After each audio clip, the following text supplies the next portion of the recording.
they just came ready to play as one of the better teams, you know, with that game. Because now what it really leads us to is, number one, we're going to have a new champion this season. Yes, you know, for sure. CLPH being knocked out. Or just even defending champion has been eliminated. But right now, we're going to look at the schedule. Falcons 18 going up against Blacklist. And after that, of course, Fnatic wanting versus Aurora. Now, focusing on the first match, if you would recall what happened during the first two meetings, Falcons dominated Blacklist. But we all know Blacklist. When it comes to the playoffs, there is indeed a Blacklist playoff. Yeah, and Blacklist, they actually beat FCAP once in the regular season. So they have that. We'll see, because this is a different beast. Like, this Blacklist International is different in the playoffs. And of course, you know, FNOP versus Laura. Laura, they're strong. Like, this is a team that a lot of people have had their eye on throughout this season. And, you know, to say the least, they have not won against FNOP, though. That's the one thing, because a lot of teams didn't win against FNOP. It was only Omega, so it was shocking that Omega, coming into day number 2, is already eliminated. Hey, I know we got a lot to say about this, but we're going to let the guys on the panel do it. Rockhart and Leo bring us through our matches, the first one for the day. I'll do you one better, Joseph. We'll cover both. Welcome to the Infinix Game Tambayan. At your service, my name is Danley Okbanga here with Carl Rockhart and we're two of the youngest talents here in MPL Philippines. How are you, man? That is correct. We are definitely the youngest talents here in the NPL Philippines. And I would like to really invite you guys to just tune in, just relax, grab your snacks. Because if yesterday we got a sweep, I don't think that's happening this time around. You can see here our teams coming through, arriving on time here at the venue, Green Sun Hotel in lovely Makati City, the business district of Manila. And you see coming out of the Blacklist shuttle, Blacklist International, they're locked in. We're ready to go here. Again, right on time. Just when you need them the most. You know what gives me the goosies, Carl? What? The fact that it's one of these teams walking out of their respective vehicles, possibly taking home the championship. Possibly, right? And it's not that far off. Especially with the performance that Blacklist did show last night, I would say yesterday. They can do anything at this point, right? I would put them at par. And again, this is Blacklist that defeated the guys that defeated the guys with the 13-0. It's just plain math. It's easy math, guys. If they beat Omega, Omega beat FNOP, FNOP beat FCAP. It's You see what I mean? It's logic, and the fact that you broke the logic by turning it upside down, and you proved the 70% of you was wrong, maybe 80, if you round up, then, you know, you deserve to be here. Ladies and gentlemen, FPL Philippines brought to you by Infinix GT 20 Pro's official tournament phone. Let's bring on to our discussion, all the way from the ECA. It's Coach Bren of Team Spirit. All right. Or maybe he's just getting ready. He's just getting ready. Just a bit. There it is. Once he comes around, I'm pretty sure it's just a time zone. It is If I'm not mistaken, the time zone might be about 5 hours, 3.5, something like that. It's pretty close to that. Yeah, actually, you're correct. Technically, Central Asia is where you should go. So I think we're gonna connect him very, very soon. And I'm very excited to actually talk to Coach Bren. He has so much history with specifically almost namesake Bren Esports, right? So For sure. yeah. And just the same, if I'm not mistaken, it was Coach Bren who was with Bren Esports when they had a heated rivalry with Blacklist International in Season 12. Who better to talk to today? Tell me who? More than Coach Bren of Team Spirit. There you All right, go. for real this time, there he is! There he is. Told you it's a time zone thing. Coach Bren! All right. Hello, magandang hapon. Ayan, so we also have Leo and Rockhart from the English stream. What's up, Coach? How are you there, our friends? Do you guys hear us? Yon. Yan, okay, naririnig nila tayo. So I think we have a question para dito kay Coach Bren. Again, this is Epic Rivals Legacy versus Legacy. So, yep.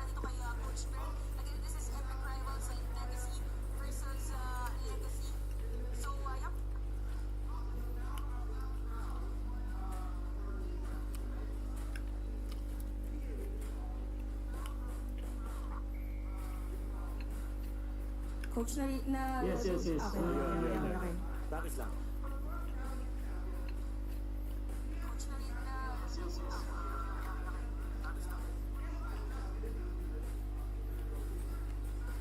would you describe Falcons AP Bren and Blacklist Legacy? Ano yung legacy nila? Unahan ko na yung sa Blacklist, no? So, Blacklist legacy goes back to their dominance. From the past 4 years, since Season 7 up till now, until Season 12, they have always reached the playoffs up to the grand finals. And not only that, it's either they are the champions or they are the runner-up. So, since Season 7, Blacklist legacy is about consistency. Sila yung classmate mo na perfect attendance na with high honors pa. About FCAP, their legacy is about bearing the Philippine flag to the south.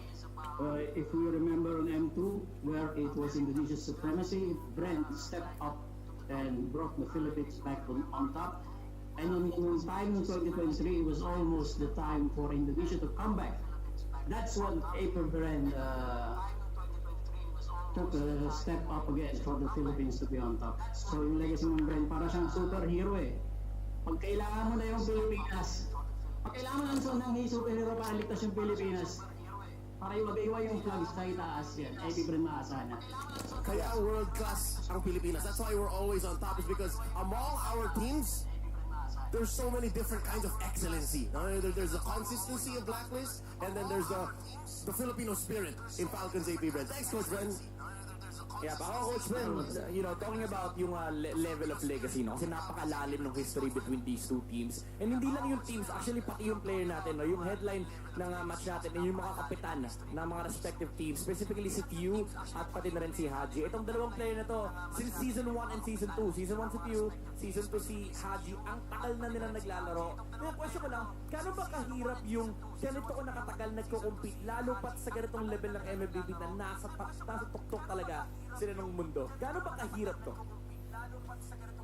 Well, working with you, so sa kanya lang ako nag-base, it's actually exciting. Exciting is the word. It's not really hard kasi being able to work with the most hardworking MLBB legend, Kuya and captain of all time. He's also soon to be wed, so congrats to Mr. and Mrs. Artagel. Anyway, it has been a pleasure. Ika nga nila, if you want to be the best, you have to do things that other people are willing to do. And to get the chance to work with individuals that do what other people aren't willing to do, it's just contagious. I mean, his work ethic and perseverance is on another level, thus making everyone bring out the best of themselves.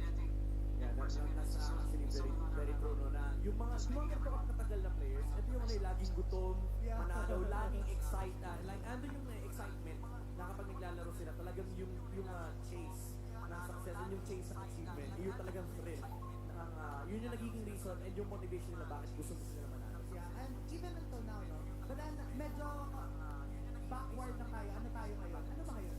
Thursday. Thursday muna tayo, Coach Bren. Kasi, naging part ka diba ng AP Bren's coaching staff noong season 12 and then nung M5 run nyo. And you went up against Blacklist International fans. So, what was it like to go up against Blacklist International nung panahon na ikaw pa yung part ng coaching staff ng AP Bren? Well, they are definitely the team to beat. They're the most consistent nga, di ba? Performing organization in MPL, so you really have to be at your best state before heading on a series with Blacklist International. Bigat ng awareness na if you're up against a very well-decorated na team who has the experience with coaching staff also, parang sobrang hirap na. Pero it's a lot of pressure na agad for the other team who's competing with you. Well, speaking of, eto na, nag-usap na tayo. F-Cup di ba? F-Cup and Blacklist na. Coach Bren, konting advice, straight to the point lang tayo for F-Cup, since tropa tong mga to, di ba? Anong atake? What's the attack? What should be the attack of FCAP going into Blacklist now that knowing na na-sweep sila nung nakaraan, they got swept in the previous game? What should be like the main focus of FCAP in terms of attacking Blacklist strategy? Simple lang, siguro masasabi ko sa AP Bren para makabawi sila.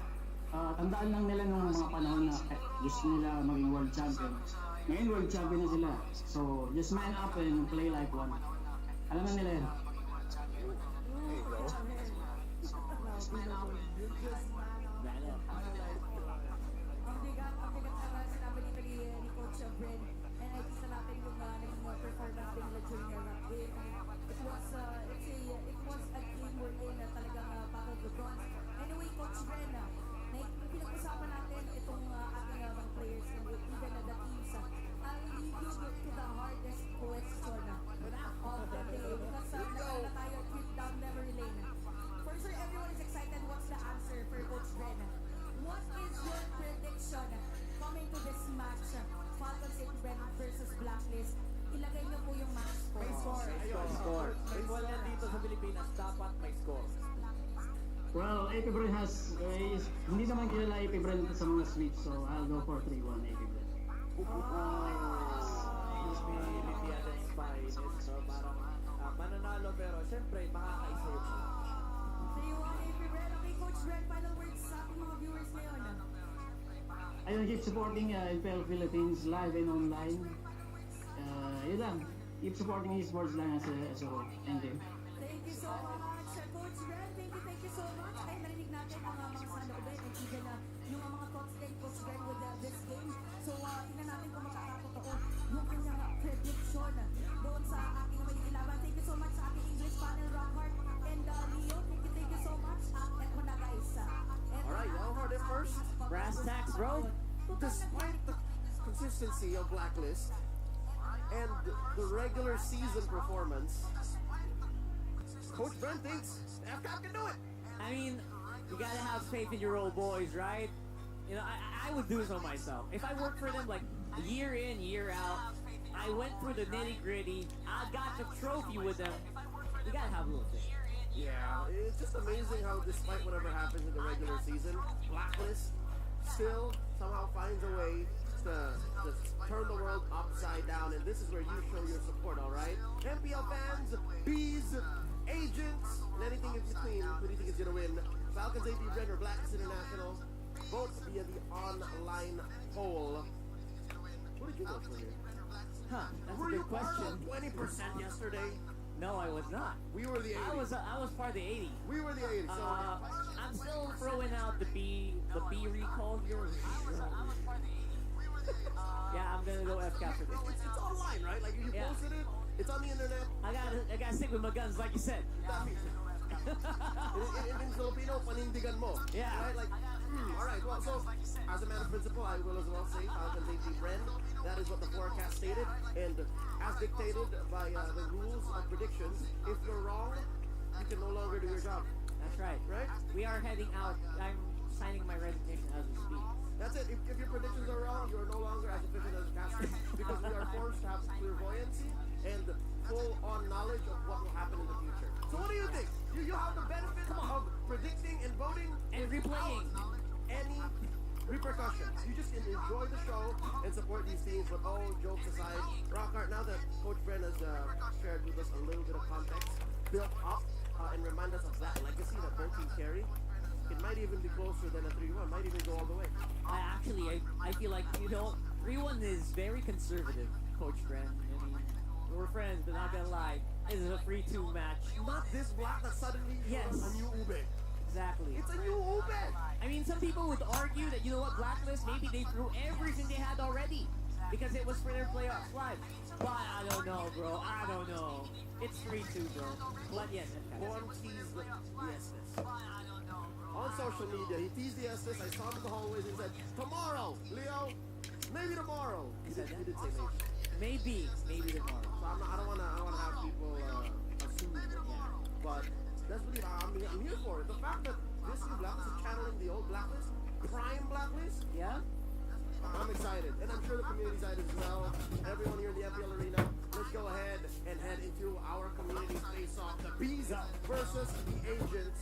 There with Mara, and they'll be dropping the bombs on behalf of our team.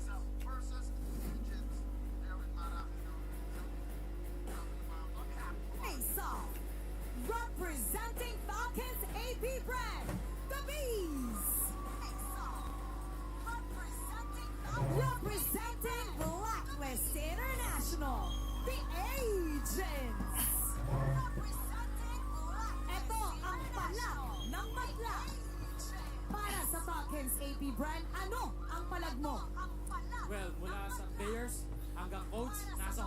kami. Para sa Blacklist International, ano ang palag mo? Okay lang, nakalason na kami ng isa kahapon. Para sa Blacklist International, ano ang palag? Well, may bago kaming skin, hindi lang isa, kundi dalawa!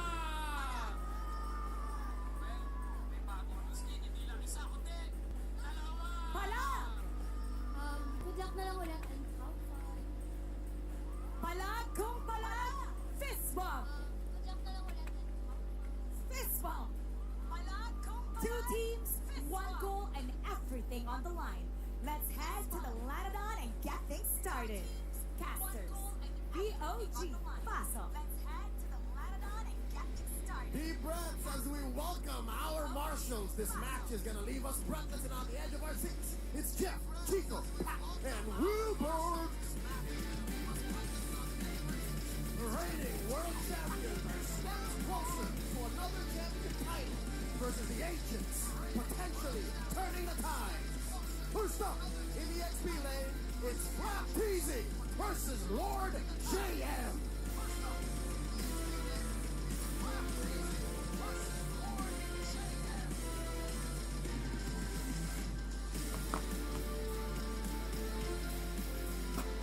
In the jungle, Kyle Teasy versus MP the King.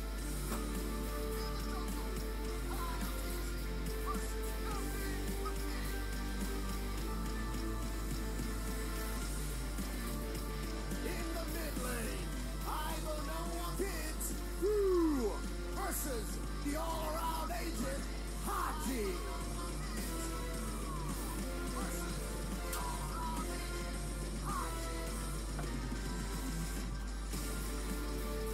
In Rome, Master Ogwin versus Parks.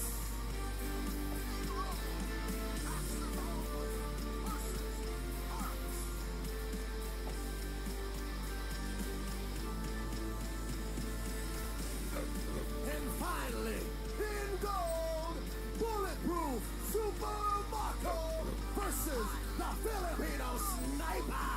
Ooh!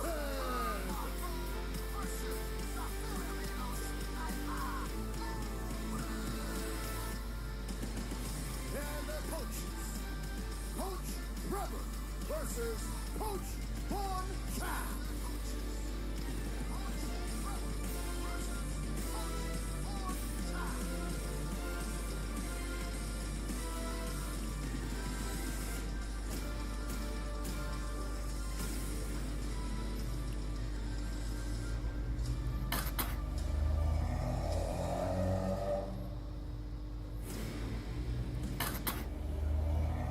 Oh boy, here we go! I'm getting the goosies. Goosies! I'm getting the goosies. It's one thing to talk about them and then to see them walk into the arena. That's right. And especially with the performance of Blacklist, had everyone look like they were on Super Saiyan mode, man. More specifically the gold lane. Is it just me or is Super Marvel more locked in the days? Than usual. And also is it maybe because Ohead is too? You see that cold, hard stare on Ohead's face? I never seen Kill one like that. Yeah, I swear I saw sparks flying on the ground when they were walking. It was too much, man. And I think our fans also felt that they got shot. I saw reports of people getting electrical burn. Just kidding. Luckily we have medical staff on call here, but that's not true. There's no one That's getting not true, hurt that's not in the MPL arena except for the hopes and dreams of many a fan and of course these world-class athletes because again, as professional as they may be and as good as they may be at what they do, it's their hopes and dreams on the line. Right. And hopes and dreams are probably what's firing and fueling Blacklist International right now, who seem to be leading on KP by quite a margin. And that is against FCAP. Again, one of the remaining titans here of MLBB that are still in the NPLPH playoffs for this season. And one of the few things they actually have on top from FCAP is that hero pick. Unique heroes. And I'm not just talking about like player per hero role, it's because Haji for sure has picked some tanks that few hasn't. But also the Rafaela yesterday. Overall, the effectiveness, it's not just the weirdness of the pick, the off-meta pick, it's how effective it was, especially in making that composition work. And we saw that yesterday, people were running People were so... It was such a good draft. And best believe, Haji's KDA is just gonna get bigger and bigger, given how now he's in mid. Imagine his KDA against you, right? Yeah. That's a number that he got even while playing in Rome. So he died a lot. He did. So listen up, folks. Here's the Infinix keys to victory. Falcons AP brand, they gotta decode the new Uber strategy. Personally, that's what's the scariest for me, coming in from this black. I mean, you're given additional homework coming into the playoffs. What the heck, bro? Who'd have thought? This is not what I signed up for. But just kidding, obviously they're gonna have to go for it. And of course, they're gonna have to slow down the B's aggressions. That's something that AP Brand has been known for all for the last 3 years. And as well, since it is a new metagame in the playoffs, last as we already saw, their new shade of black. Yeah, maybe FCAP is gonna leverage some new drafting patterns. Maybe they have a new strat. Maybe the stats that we've been tracking for the past 2 months might change. It might actually not matter that much anymore, right? I mean, right now they look like a different team. They feel like a different team. And the picks are starting to show us a bit of a different form as well. Different forms for Blacklist, and who knows what FCAP has up in store for this week. And I guess that's one of the big pluses for AP Brand right now, is they've been watching. They've been watching all day yesterday. They haven't had a lot of time to maybe prepare for some of these pocket picks that Blacklist has out. But again, we're not sure if all the pocket picks are out yet. Yeah, given the side selection for game 1 in this best of 5, it's Blacklist going in red, because blue is going to Falcons AP Brand. They are home, so they get the advantage at 1, 3, and 5, and they're at a whopping 70% win rate. All right. And their side selection win rate is at 64, so more often than not, Yeah. when they pick a side and they go for the blue side, that's a different story. They get the dubs. And again, they had a really spectacular regular season run anyway. And what they want to do rock hard is lock in the Moskov, the Phobius, and the Julian. Actually, in one of the 2 titles, right? The Yep. Fallen, Team Liquid Philippines, it's Kyle DZ's Julian that's actually performed a little better. So even in this new metagame, even with Suyo around, I wouldn't take it out of Falcons AP Brand, might maybe even pick the Julian. I mean, we saw it get banned out yesterday again against Carl Peasy himself. So I think that might still be on the chopping board here. I don't know if it's willing to be first pick, but it's not. It's a Suyo coming in at first. Not when it gets open, right? If Right. Suyo is banned, then maybe they prioritize Julian or winning.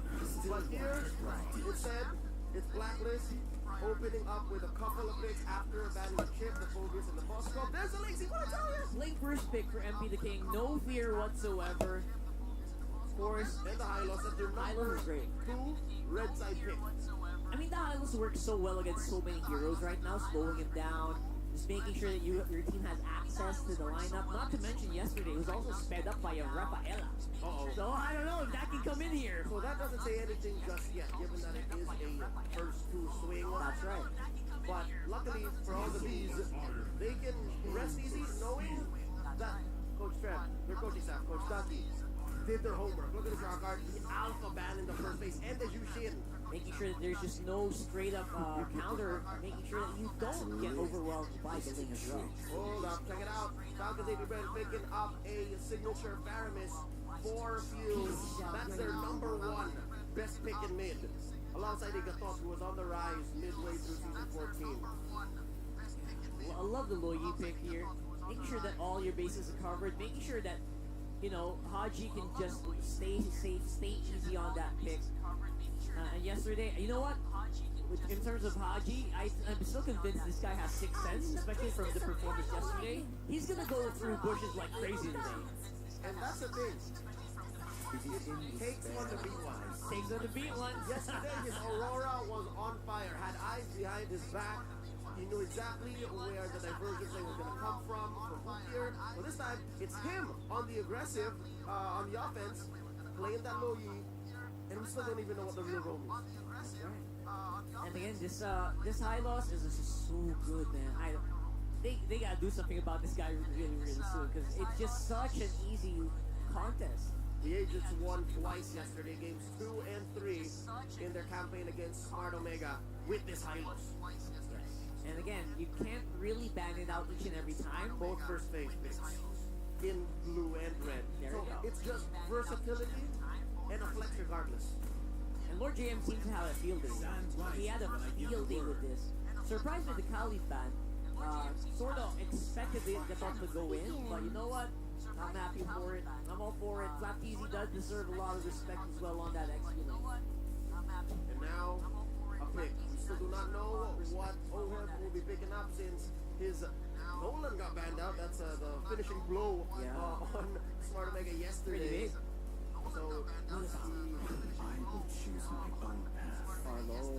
Ooh, they're leaving it for last, We're bro. protecting him. This is old school Blacklist, man. It's just protect Oheb, make sure he gets to do his job, and then win from there. Hear me out, though. Beatrix. I don't see why not. I don't see why not. It's a pretty good damage profile already. He's got burst magic from Luigi. You got the sweeper from MP. They're gonna go all over the map, not just because of the Loyi, but because of the lane as well. So he's gonna have a lot of room to farm in, because the enemy is gonna be so busy hunting him down. What's Mark going to pick up here? Does he go carry? Carry sounds like a safe pick. Dangers don't get the Loyi. Oh, that's true. Since you're very vulnerable. The carry just falls through Loyi here so easily. Although it does help that there's a pyramid. First row around here. That sounds, is that an eggshell? Oh, that's a carry spell. Alright. I got bamboozled there a little bit. Laughs and analysis. Alright, so again, I asked the question, I answered it as well. The Pyramid will protect the carry, and laning wise, this asks a very interesting question. How did we miss that? I missed it as well. We overthought it, we read between the lines, and we missed the obvious. There's that white-haired little boy. Still a good pick, again. It is. I kind of get used to it getting banned out on its first phase. I'm sorry. Blacks International, they're playing to their comforts, which is explained by the lower numbers on their lineup rating and their counter index. If anything, they get countered clean by Falcons AP Brent. It does feel like it. Overall, the team fighting for Falcons AP Brent is through the roof, especially with the Faramis Netherrealm. So, the Kara can just stay close to get out Kacha. He should be fine as well. Stay close a few. And it's going to be tricky for Blacklist to eke one out here, unless they really take full control of the map. Key battle spells on these heroes. Take note, ladies and gentlemen, as we throw into the bout, it's Ingan and Naisu calling the action. And thanks so much. Rockhart Leo, break it down. Laughing and analysis. Us two here on the desk. Sometimes you just gotta go with one word. Welcome to the game number one. First match of the day here, playoffs day number 2. FCAP versus Blacklist International. What we saw yesterday, man, very impressive from Blacklist. I think a lot of people, if you guys missed it, they performed out of their minds. Ingan, how are we feeling about the lineups here? I gotta agree with the panel again. It's hard to execute with Blacklist stuff, especially when Super Marco the Bulletproof. We all know in terms of the KDA, Super Marco's up to par when it comes to KDA with Haji, because he's bulletproof, but at the same time he can dish out the damage. But Lord James going right after Flapteasy early on, forcing Blacklist to engage there. They want to go for an early kill as Oga trying to protect Flapteasy, but they're revitalized, though they might bring him down. He has to flicker out, and Lord James' aggression will pay off. They will get the first blood. Already, you know, hey, some people said, you know, oh, hold on, I think they're still engaging. Perks. Okay, they want to go for the counter attack. Here comes the Shadow Stampede for El Capitan Few, but it's not going to be enough though, as Kaltisi has to walk away, and Lord TM playing out of his mind already. A double kill early on, make it 3 as MP the King picks up the kill. Man, this is a whole lot happening here under the 2-minute mark right now. I mean, we're talking about a good respective lead. Early game leading into that first objective in just a bit here. And with those kills, 2 being on Lord JM, that's great for the lane matchup. You know, this is an Arlot pick. He just gets that level 4. He's got a nice lead against Flapteasy. So this makes things really, I guess, comfortable for Blacklist in the early portion of the game. We'll see if FCAP actually wants to respond to this and how they do that. But, you know, this team fighting, the skirmish is already happening, are really favoring Blacklist here. And imagine the first turtle just spawned.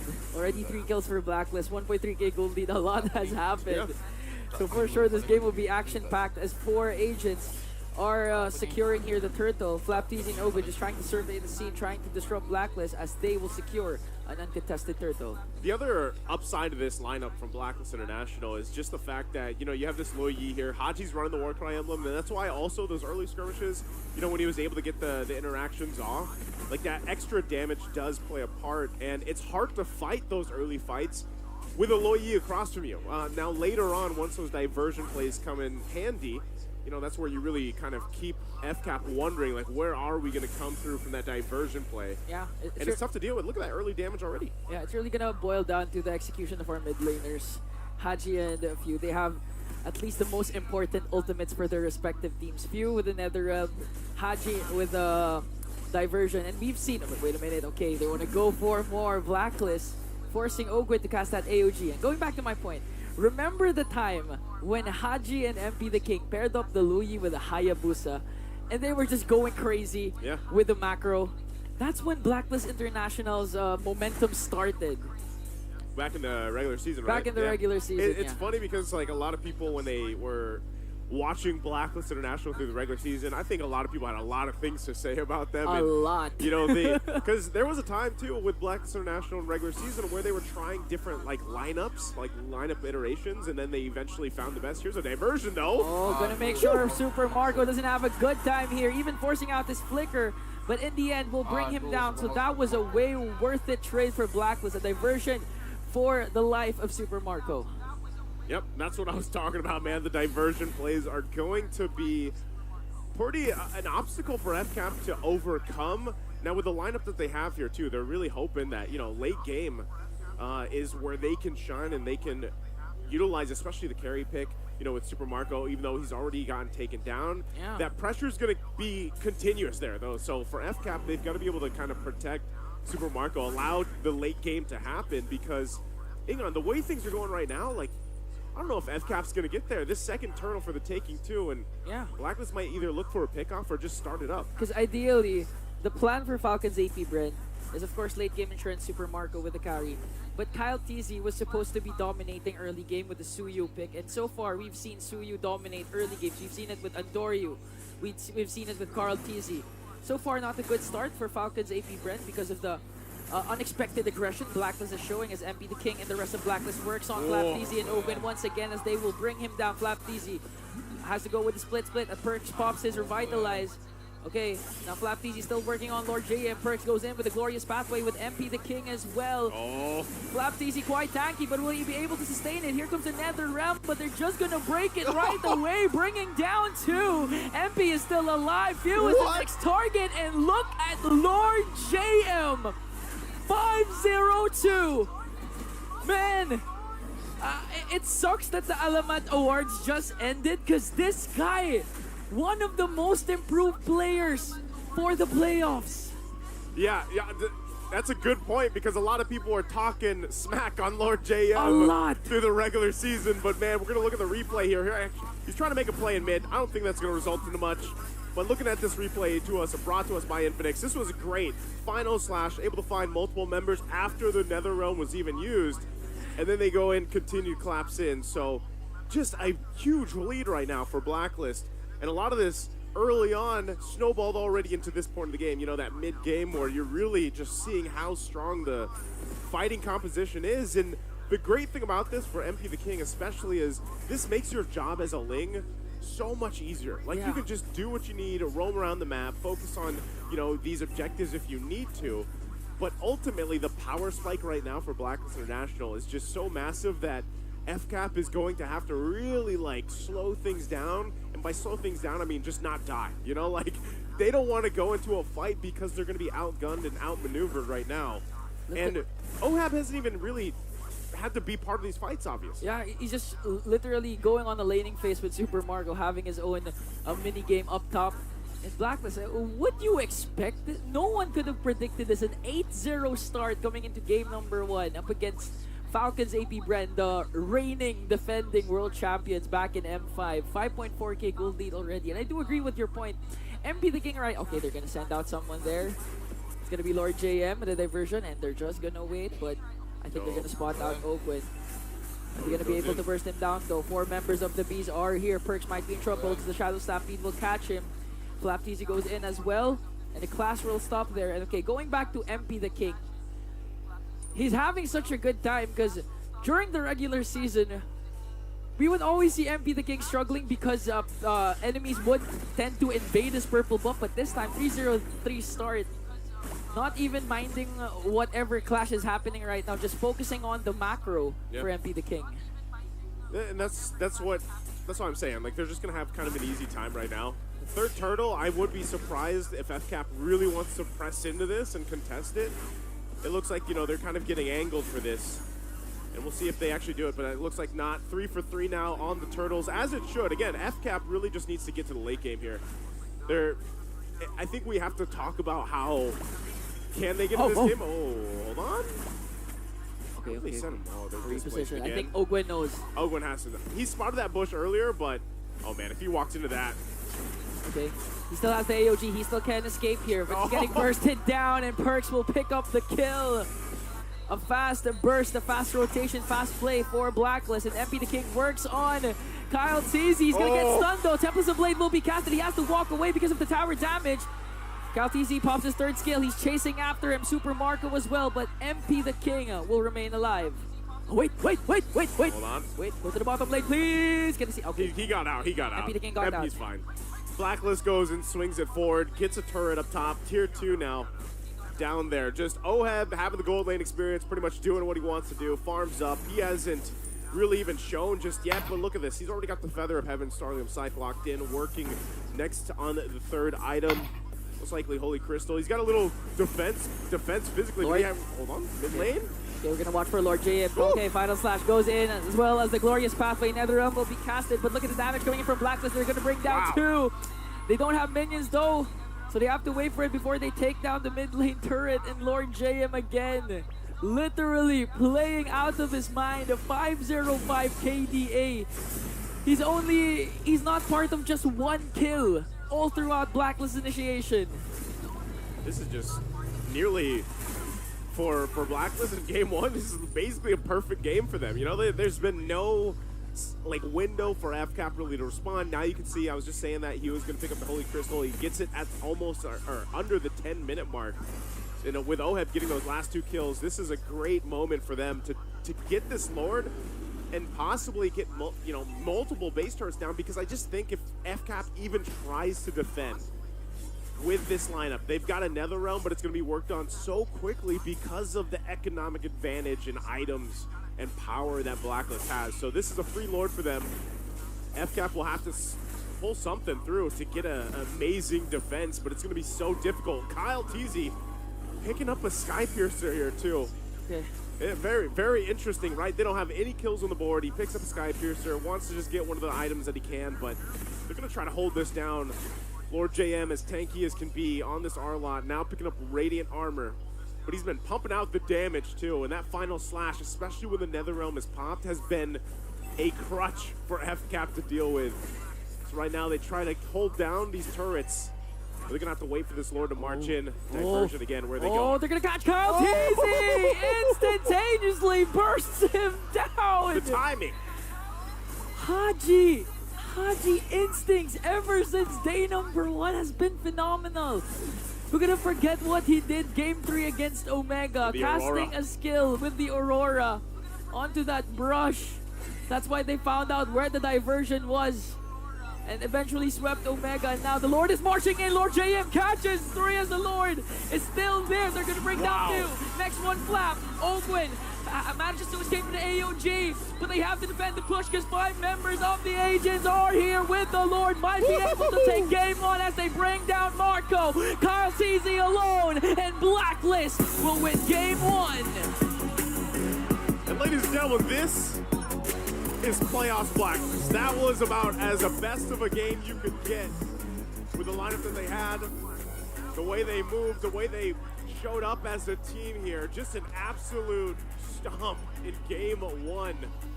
The legacy of Blacklist continues to write some more memories as they take a phenomenal game 1 against the defending champions of F5. Man, oh man, let's throw it over to the panel here to see what they have to say about game 1. Something about Blacklist in the Season 14 playoffs makes everyone look inadequate. I'm going to use that word. I'm gonna use the word dumbfounded. I think people are becoming dumbfounded here. That's one way to put it. Right? The teams are fighting them like, wait, what do I do? What? Congratulations to our MVP, Lord JM. Minute -1, he was on fire, and he started strong, ended strong, set up the rest of his team for success. He was this close to actually scoring all of the kills. KDAs, he was, at some point, he was just missing from one, but we'll call it 100%. 100% KP on this Arlott asterisk. Dude, I mean, from minute 1, he was actually... He wasn't giving F up anything. That's right. I mean, they don't care. He doesn't care, rather. If FCAP was throwing bodies at him, he just answered.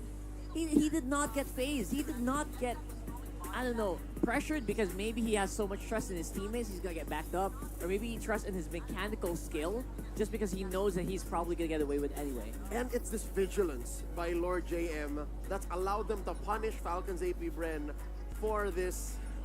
I'll tell you now, it's not that bad of a draft. But it had its glaring weaknesses, right? Yeah. Sure, it counters a lot of what Blacklist does, hence the counter rating in the index. But when you look at it from an execution standpoint, Bro. and when you watch this game, there's nothing FCAP was doing in the first 5 to 6 minutes, which led to a worse 7 to 10 minutes, Yeah. which ended the game at 11:30. Where, yeah, this is a perfect game, by the way. No towers, no objectives Nothing, given, no no deaths. kills. Blacklist literally did not let FCAP play, which is usually what we say with people facing FCAP. FCAP is known for being that surgical team that chokes out your buff, That's right. chokes out your towers, and doesn't let you play the map. This is what happened to them this time around. It reminds me of a moment from the MSC Grand Finals wherein SRG played a very perfect fundamental game, and FCAP may have thought out of that space, and they let go of a little bit of the basics, and it ended up like this. I mean, not as perfect a game as Blacklist for sure, but FCAP may have forgotten their ABCs. You know what I mean? Like the The 1, 2, 3s. fundamentals. Yeah, which allowed for Blacklist to slip in between the cracks. And it's the perfect example of give them an inch and they'll take a mile. I think the inch that was given was very early on, right? That after the initial fight that happened on bottom side of the map, it was just a struggle because everyone was always behind one level at minute 3, 4, 5, 6. And then the 1,000 gold lead at 2 minutes Yes. led to just multiples exponentially growing. And that's what you call a snowball. That's a literal snowball. Stonks. Stonks. Got so stonks, and it was just so hard to climb out of it.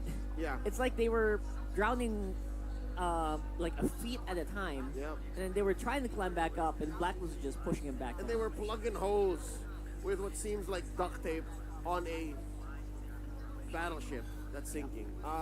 Blacks International, amazing work. And again, it's Wow. that drafting prowess by Coach Bonchan and the execution of a team that definitely has a chip on their shoulder. Like they understand do. and they know what happened in the regular season and how the whole world is watching them and looking at them now under a microscope, and they're saying, I hope you guys are enjoying what we're putting on. Yeah, enjoy the show. That's what Blackness is saying to you guys. You guys have been predicting against them all season long, You predicting guys against them right meaning- here. guys Everyone, meaning- collectively. That's the message they're throwing at us. For sure. Folks, Right? we're aware of what we've been doing, and we're aware of what Blacklist is doing to prove us wrong. We'll throw it over to our solo analyst to break the game down even further and dig deep into the finer details of Game 1. Blacklist International once again rocks the MPL stage on the back of a clean and perfect game. We take game number 1 from Kakun's EP brand with the Ube split strategy. What's the Ube split, we might say? Well, this natin yan dito sa analyst stand. My name is Midnight, and ano nga ba Ube split strategy? Now, we are going to be looking at the gold in the item progression first. And nung lumabas na yung Thunderbelt, the Lord JMP, once the Thunderbelt has been built on the Arlott, they did have the damage and they did have the ability to set up the fight here for Blacklist International. They grouped up once again, similar strategy that they employed yesterday. Every single objective that they wanted to take, they played as 4. That's why we call it Over Split. They have a link. They have a jungler that can control the opposite side of the lane. So that meant when they got the items that they needed, the Starlium side, the Thunderbelt from the Arlott, and with the final slash, they're just able able to group up. And then when they want to swing to a different lane, they just use Adi's diversion to look for a different objectives. That was a very, very decisive game from Blacklist International, and it's because of the fact that their composition is allowed to do so. With Harit being able to play with the Stallion side, and right after the Zaman forces cooldowns with a diversion, is able to constantly take objectives from Phantom's AP Red. You saw in the gold craft, tuloy-tuloy na yung pagkuha din ng dito ng objective, tuloy-tuloy lang yung pag-amass ng gold team laban sa Phantom's AP Red. And to the point that there was just a huge gap in terms of farm and in terms of damage output. That's why Blacklist International did not hesitate at all to take two fights laban sa Phantom's AP Red. That is the reason why they were able to take that game very, very clean. Establish early control, Ube split, let the lane split push for you, just play as four, use your diversions, use your advantage, use your cooldown. That is why Blacklist International was able to take game number 1. Very clean, very decisive, and naging methodical din yung approach dito ng Blacklist International. Now, going into game day question is, makakabawi ba ang Phantom's AP Red? Yan, sasabihin natin dito sa ating. All right, hold your horses, Midnight. We're just going into game 2. All right? Yeah. And I like how he threw back to a concept about the split. The Ube split. He's taking concepts from one of Blacks International's older rivals in Onyx, Philippines then, called the banana split. That's right. So what they did was, it's an Ube strat in essence that splits up the map to a point wherein your opponents are overrun. As you mentioned, Rocker, it's more FCAP that we expected to choke out their opponents. Yes. But now it's Blacklist who did that. And they actually had the tools to do it. With the Loyi, easy to just go around wherever you want, as long as it's within range, and of course everything is within range. Same with the, and then you do it again with the Ling. It just feels so, they have so much control of the map, and they were stopping Super Marco from going into lane every time. Even catching the Gatot Kacha. I mean, this is what you were talking about. Ogwen was trying to plug holes, trying to find a safe space for Super Marco to get some gold. He didn't find any all game long. That's why there was no chance for a backup, for a comeback here, in terms of the goal lane matchup. It's a practice in futility. Like, you know you're gonna drown, but you're buying yourself extra seconds of oxygen Yeah. against the tide. Or they tried, they tried to do it. So with that said, perfect 16-0 code ipinamalas ng Blacklist sa game 1, which basically means a perfect 16-0 is what Blacklist showed in game 1. But there you go. Perfect game, There perfect we code. go. Better. This is Perfect game, perfect code. this is English. So with that said, the question that Midnight posted: will Falcons AP Ren find a way back in game 2? I think yes. Yes. But they have to be better than Omega yesterday. They have to change immediately. If this was something that they had to try out, I hope not. It didn't look like they were trying anything new here. Honestly, it was very comfortable for FCAP, so they have to try something else. Foot on the clutch, put it in 2, and then turn. Take a turn, because Omega took 3 games to recognize what they were doing wrong. FCAP now with a win rate of 57% on red, and for sure Black is gonna go blue here. I think that's the best bet. That is Yeah. my sound advice. I mean, easier said than done, obviously, but that's actual truth. And right now, I'm willing to be wrong. I'm willing to eat a piece of paper and say, hey, if they go red, then that means they understand the draft better from there. But at the very least, deny the red from Bonchan, right? He's usually really good at red as well. Chan picks now. It's Blacklist's turn. It's game 2. Oh yeah, that's a good 4 point. is away. Okay. They're probably gonna go red again. Probably. But then, again, it just starts from there. Like, what, in terms of, like, composition-wise, I'm sure through the years, FCAP has already amassed so many plays, so many specific lineups. What do you do against that one? And I wonder if Blacklist is gonna repeat that. Okay. Because they played differently yesterday as well. Right now, teams are just about to make it back onto the stage. If you're talking to-do lists, right? To-do list. Obviously, it's much longer a list for Falcons AP Bread. Number 1, maybe get rid of the Luigi. That's huge. Even with teams like TLPH, the Loyi seems to be so key. Yeah. Especially in going around the map and choking out the map early on. So you're right. Loyi number 1 has to go. Whether you're on blue or red, it sucks that if you're on red, you gotta get rid of the chip, but You gotta. get rid of the Lugi as well. Or open the chip. No, I wouldn't risk it here. I don't know. I'm kidding. It won't happen. It won't happen. If you're on red, that's the thing. If you're on red, the chip is on you. Because if you don't ban it out, you're trading one of the power picks from your opponents for that Yeah. one slot, right? You want to take the Suyu, you want to take the Edith, you want to take the Zushin, Yeah. you want to take the Hylos. You know what I mean? It's your call. There's so many powerful first picks that you want to take the Matilda. Yeah. Yesterday, Matilda was off the walls. Maybe go for that again. Was the Alpha that bad?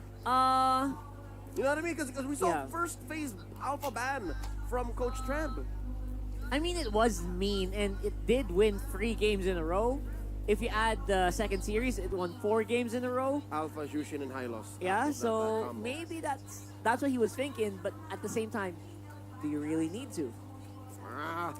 We got so many questions, and I'm sure folks out in the watch parties do as well. Shout out to everyone all the way from UP Town Center in Quezon City, representing Luzon, in a festive walk mall in Iloilo City. Maayong adlaw sa inyong tanan, representing Visayas, and MMCM Plaza in Davao. Maayong adlaw also to you guys. I'm pretty sure a lot of y'all speak Visaya as well, representing Mindanao. Shout outs to everyone. That's right. As well, if you're considering, all right, watching MPL Philippines, we're inviting you now to witness Lakas ng Pinas live here at Greensun Hotel and get 20% off on playoffs tickets for day 3 and 4. That's right. Buy your tickets now at ph-mpl.com/tickets/playoffs. You see how I clearly said day 3 and 4? 3 and 4 because we're on day 2 right now. But And- also, as per the system, 5 is sold out. I mean, it was sold out like weeks ago, I believe. So, Well, yeah, we'll see. We'll see. Between now Maybe. and then, there's about a 72-hour window that maybe we get tickets back up. Maybe. Or find a way to fit more. Regardless, The only thing you have to do is just check. 3 and 4 tickets Check it. on discount. Buy them now. If you missed out on the grand final ticket, don't worry. The Infinix fam got you. We have official tournament phones brought by them. Oh, there it is. And there's a watch party happening at the pop-up in Katipunan, Quezon City on October 20. So join the party there in case you couldn't get a ticket here. Admission is free, so head on over. That's the pop-up in Katipunan in Quezon City. That's right. You can have like a lot of food around that area and just hang out with your friends while you're watching the watch parties. And a big shout out to everyone on the watch parties as well, all over the world right now. Hope you guys are locked in because I'm sure a lot of the newer guys are also learning a lot. To everyone also hosting their own local watch parties, like that's not hosted by the MPL. If you got a group of good friends, Yeah, we do that sometimes, right? anything that is more than just 2 people is a watch party. Yes. So if it's you and your cousins, you and your siblings, you and your neighbors, take a picture, send it to me on social media, send it to him on social media, and we'll give you a little something. Yes. Let us know. Hey, look, Leo Rocker, we're watching. This is us. Sometimes you do that, right? We have do food. that. We have drinks. My little We're playing as well during the show us the pictures. breaks, all that stuff. Let us know how it's going because we're interested in seeing how MPL Philippines is enjoyed anywhere and everywhere by everyone. Yeah, because you can enjoy it anywhere in the world right now, even underwater, where AP Bren feels like they are right now. But They definitely are. They're up to here. in up to here pressure. right now, it's too much. And It's a lot. that's I'll tell you now. Silver lining. They're used to this kind of pressure. Yes. Is it not That's them who true. recovered from an 0-4 sweep in the grand finals against Liquid, and now Liquid couldn't even get one over FCAP for the past 6 months? Right after that. See? And they do this as well all over the world. It's not just with us and locally. They do this in international tournaments. They've been doing it for the past year. And I'm sure they've been put in this really bad scenario before. And it's only game 1. I guess you could say that to your players. Guys, come on. Wake up. We gotta get on track. But not to take away from what Glass has done, all right? I think that is what makes this such a palpable thing. The fact that you got 16-0, you got the perfect game. No, bro. This has to wake something up in Falcons AP Brain. Again, they took yesterday off. They marched into the arena for the opening ceremony, took the rest of the day off. Very fresh. So Should Blacklist on fire. I'm wondering if this was enough of a warm-up for FCAP. I mean, that's the easiest thing to say, right? It feels like just a warm-up, but I don't know. They haven't actually brought anything new yet. See? There you Very- go. Blacklist stay in blue. They got a win Alright. rate of about 47% and a side selection priority win rate of about 27. So, you know what the difference is, Carl? What? 7% between blue and red. So I was hedging on the 7% that black would go blue. Again, it's just draft control. Yeah. And I was actually wondering if they were going to go red, but you know what? Big props to Bonchan. That means they're going to show something a little bit less reactive, and they're going to do more of their own thing, which is what they should be doing. I think Bren was already expecting them to go reactive red. No, that sounds like a fruit drink flavor. Reactive red. It's a drink. It's a drink, so It's to quell your tummy. that might be it. So, but that's what I was thinking. You know what? They're already throwing curveballs even before the draft starts already. But with that said, Blacklist International has the maybe, just maybe, here's my theory. This might be where the essence of the Rafaela comes out. Rafaela came out blue yesterday, game 2 against Omega. So in blue, they definitely have better control, and that swing in the last two is a power swing. That's a Yeah. haymaker from Coach Bonchan and Blacklist International. Just a couple of seconds away from beginning game 2 proper. F-cap on the red. So 1 for sure is the chip ban. Also the low yi. Not the Loyi. Hold up. What? Wait, this is all right. Turn it around. Turn it Alright. around. Rewind. We're gonna work it out. I'm so curious because again, this is going to dictate what's left on the table. Yes. So we can't really. We have to be 100% sure here before we show it. That's high loss. That sounds like a high But loss. where was he? Was he a pick or a ban? It sounds. Usually the voice lines come out with the picks, right? Am I right? Is my memory Okay, good? these are coming in couples. These are coming in couples, so these are picks now. I think there's all right. I think we can slow it down a little bit here. They might be redoing it. I don't know. Yeah, Double okay. checking. Confirm. There you go. The voice lines are also coming up in a different tempo. They open with a Jushin and Falcons AP Brent answer with a Suyo and a Gatot Kacha. So the Gatot Gacha obviously They're playing the same draft. same for them, on right? the different side. that sounds like a Falcons AP brand band. A pitch. Oh no. Hold up. Hold up. They're showing it up right Wait. now here. They answer with an Arlo Alpha. This is Blacklist. It's a very similar draft for Blacklist. And you know what? Alpha is so good right now. It feels like it's a great answer. And Oh, what? someone countering against his Suyo. Is that an Eve? Yes, that's an Eve. Oh my Something about goodness. Blacklist, man. Something about them. They yesterday, Omega also picked an Eve. That's Rock, are you what's happening. You see where I'm coming? You see what I'm trying to say? Yeah. Oh my Something about goodness. Blacklist makes them get into their opponent's head and say, yo, how about that Eve? They're fogging up the enemy's drafting mind, right? It feels like the way to I'm go. not saying this is a wrong draft. I'm not saying it's a bad pick. It's just, They're pushing him into that direction. yeah, we saw yesterday. Remember stepping on the clutch, changing directions? It's not it. Yeah, this is like more of a slight swerve. More, Down a weird path. down a weird, like a weird U-turn area. Oh, There it is. there's the bands. All Clearing right. it out. Coach Trev very fundamentally answering the double pick. Thank from you for the yesterday. Rafaela band, by the The way. Rafa I Bruno. love that. Yeah. Not gonna happen. And they ban out the Nolan. That's OHEM's #1 pick from the regular season. Blacklist closing up the draft with a clue ban. All right, so they know that Gatot's going to Ogun's hands. Yeah, this is not a trick. Yeah, They're not tricking anyone here. Flop TZ probably thinking about a good answer here. That's why the glue gets banned out. Terizla seems like the play if you're Falcons AP brand for Flap. That or a lot of zoning. Yeah, Phobius is banned. Even the glue is banned. They're forcing Flap into Gatot. Take Sorry. away the Khalid too. Even the Khalid. Oh my goodness, man. What's Flap gonna use? And there's a Lunox. Oh, have on Definitely Lunox. good against the Gatot, and then solid lane against the Harith. What's Flap to pick here, Carl? Hey, maybe they can even swerve that Gatot. Not throw it against over. it. Just try to survive then. Not against Right? Gatot versus Khalid is like, you know, one of those matchups where you don't really mind swapping out. Yeah, but the only loss that Gatot has there is the Khalid just rotates much faster out. Yes, 100%. Oh, but no, it's a broken. How can you be sure? Because it's Lord James Arlott. All right. That's true. Oh, He's okay. literally Thank you just for that. loading the game from game 1. That's true. There is a Terizla. Long-term storytelling. Rockhart just forecasted this, and this is the lineup.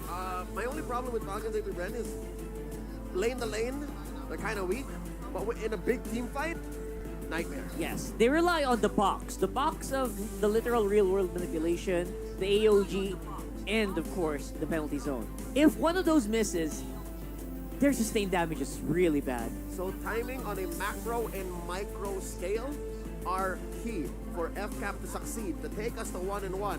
Else, Blacklist is going to match point. Yeah, Blacklist could run away with this so quickly. Just disrupt the early phase rotations. And that'll knock FCAP down in the lower bracket.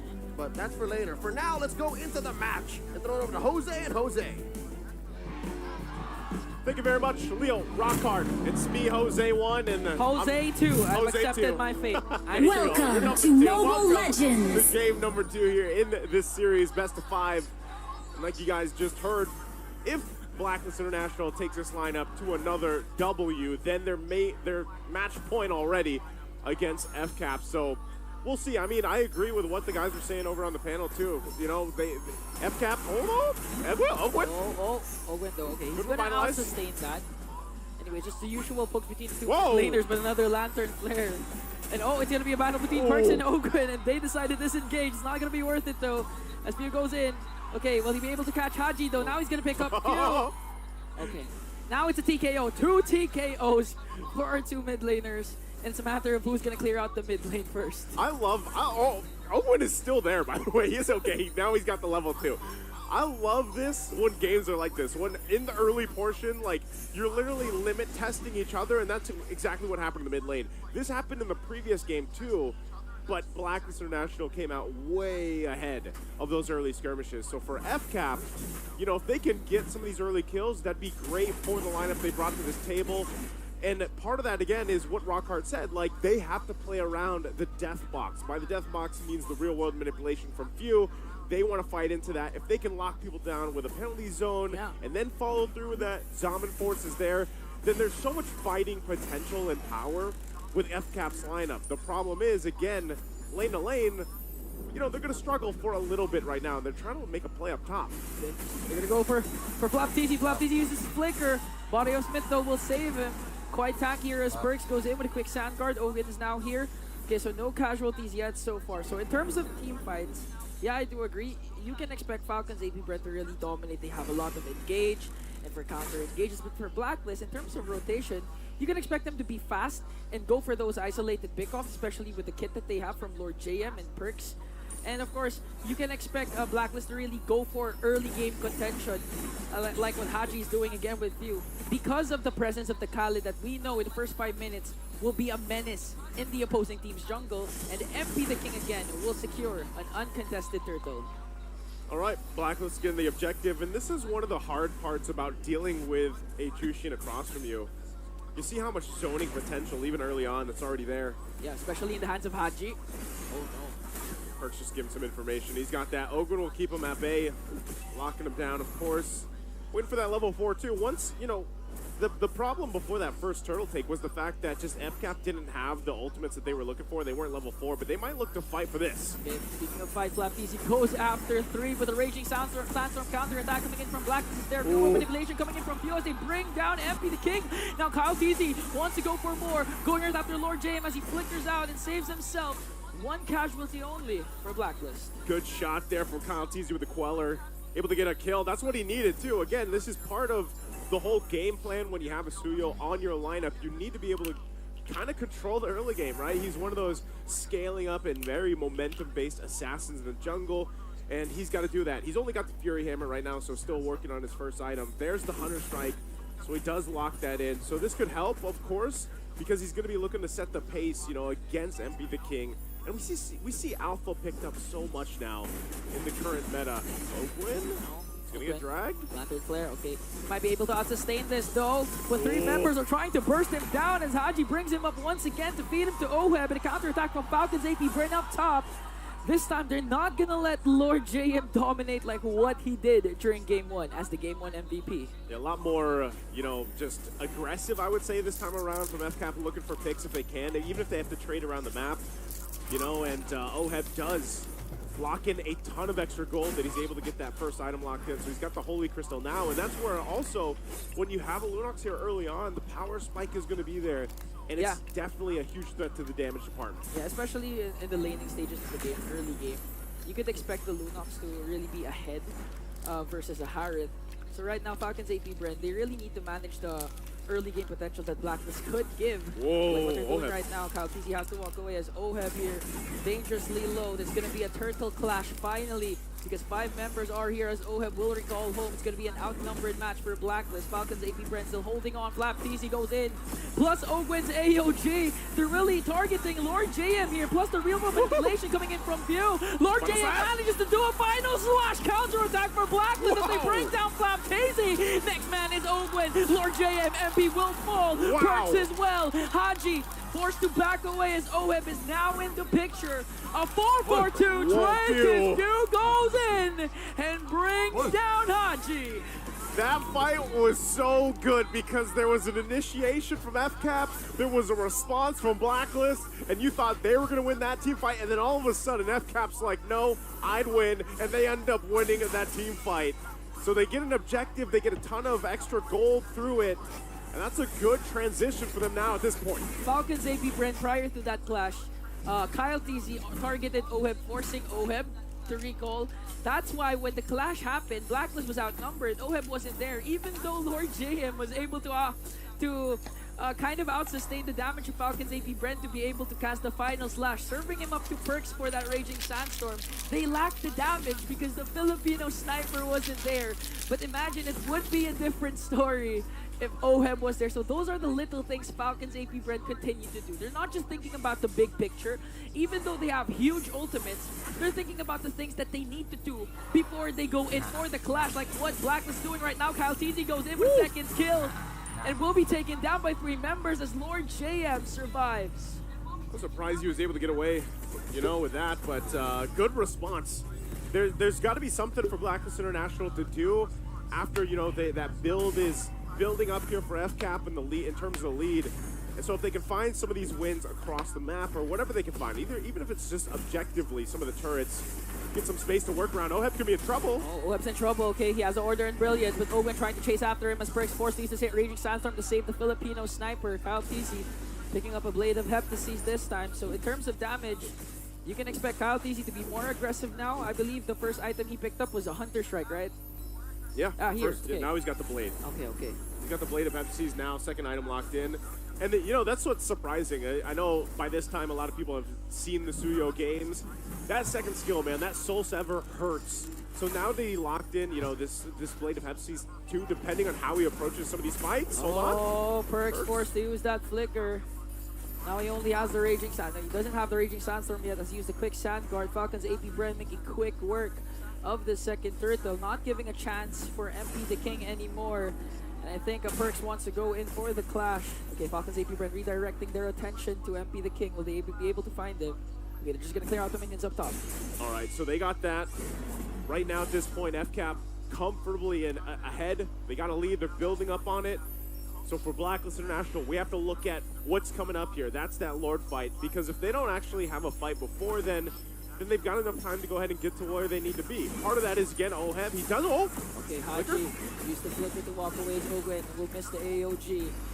It's going to be a matter of setup. So Blacklist continue to engage. They have 4 members up against 4 as well. Haji goes in for the recall. And okay, so the thing is, for Falcons AP Brand, they got what they wanted, an early game start. And if you have a Suyo in your team and you got the early game, chances are you're winning the game because of the fact that you can get neutral objectives a huge advantage solely because of your second skill and retribution combination. We've been talking about this yesterday. So at this point, if Falcons AP Brand continue to dominate, play it safe, play it disciplined enough, that they don't even need to go for those over-aggressive plays. The only thing that could beat Falcons AP Brand right now is if they make a really, aggressive play that Blacklist manages to turn it around. And if we're going to talk about turning things around for Blacklist International, it's all the itemization, right? The fact that they're down a few thousand gold, they can go ahead and try to catch up the best they can. It's good. Glowing Wand, Holy Crystal, and Oheb. He's going to be a big part of the damage profile later on. The biggest thing, though, too, is, again, counter-playing into the real-world manipulation that FCAP's going to be looking to set up. We've seen him do it multiple times now at this point.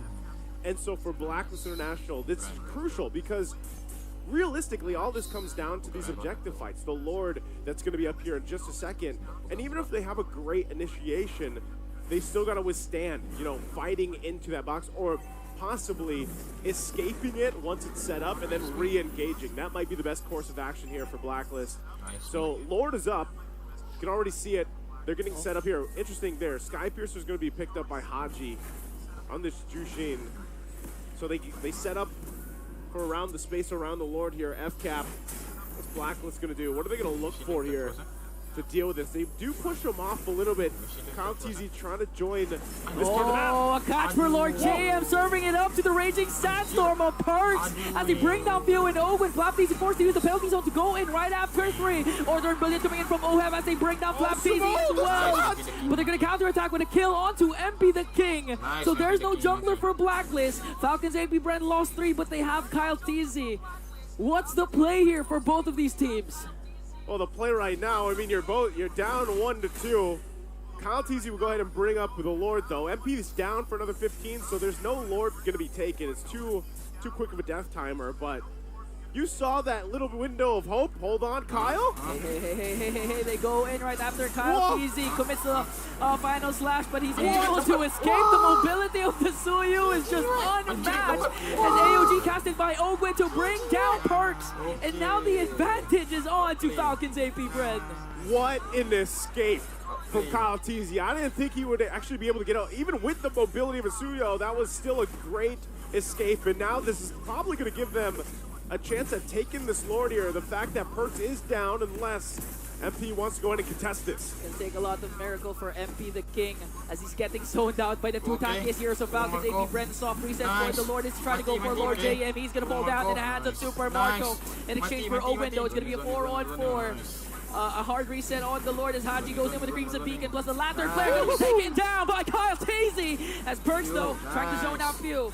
A 2-for-1 trade in favor of Falcons AP Brand. This is definitely their Lord here. There's nothing that Perks can really do. MP's just going to go grab his orange. FCAP definitely playing different than what we saw in game 1.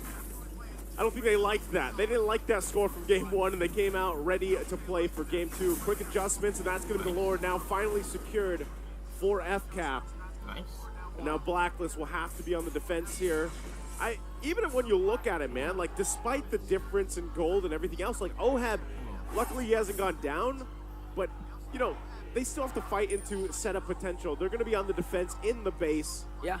They can go ahead, utilize the amount of utility they have. Blacklist has a ton of utility, even if they go ahead and just try to clear the waves and not really fight this one, but just try to withstand it. But it looks like they have something else up their sleeve. Actually, whoa. Flap TZ goes in right after 5 flickers out. A bit too deep there for the finals MVP of M5.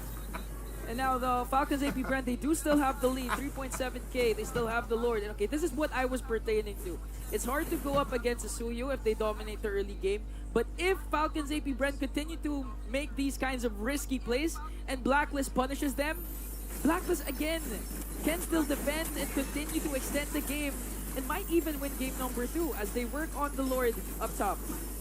Man, I don't know. With that just last play of Flap going down, I don't know if they're even going to get to the base turrets with this unless Blacklist is actually able to keep them completely off it. Right now, it looks like that wave's still pushing in top. FCAP's going to go ahead and take their time with this too.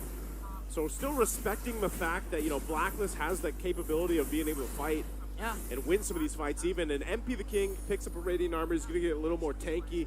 He's got to be because he and Lord JM are going to be looking to fight the front side most of these fights. And then Perks, if he can get a great Raging Sandstorm off, then that will set them up for the fight. OEB now, though, too. Getting another item locked in here. Got the wings, but FCAP, they'll get the tier 2s. Still, that mid turret is up, tier 2 and mid turret, but I think they're happy with that. Again, the First Lord, they'll get in position in about a minute here. But I think even if Blacklist can find a pick off, this is going to give them a huge chance to take the next objective, swing things in their favor. This 4K lead right now doesn't mean too much, because when you're looking at the way these team fights are going, Blacklist is still in a good position. And you're seeing how fast they can actually take someone down from FCAP if they're a little overextended, if they're a little too pressured on this enemy side of the map right now. So even for the purple, they gotta at least put some pressure. Yeah, but I do agree with what you mentioned a while ago, that in terms of kit, Blacklist needs to utilize whatever they have. But with Falcons AP Brand's lineup, again, they have 3 major ultimates that could be used aggressively in team fights and even for just pickoffs if they wanna, if they manage to find the proper target.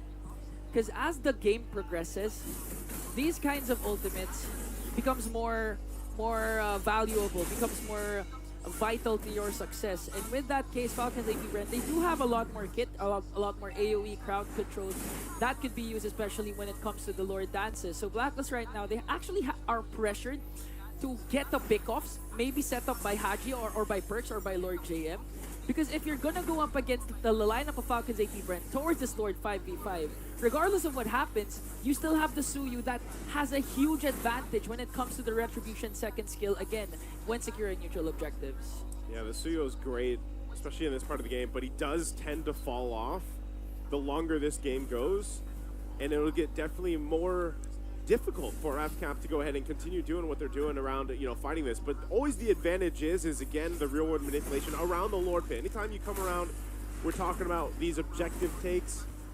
That's one of the great things about the Eve pick, and why teams still like to go for it. So you can see some of these more defensive items being locked in by Blacklist. Haji picking up that brute force, so now they work into this. They're going to look for a setup.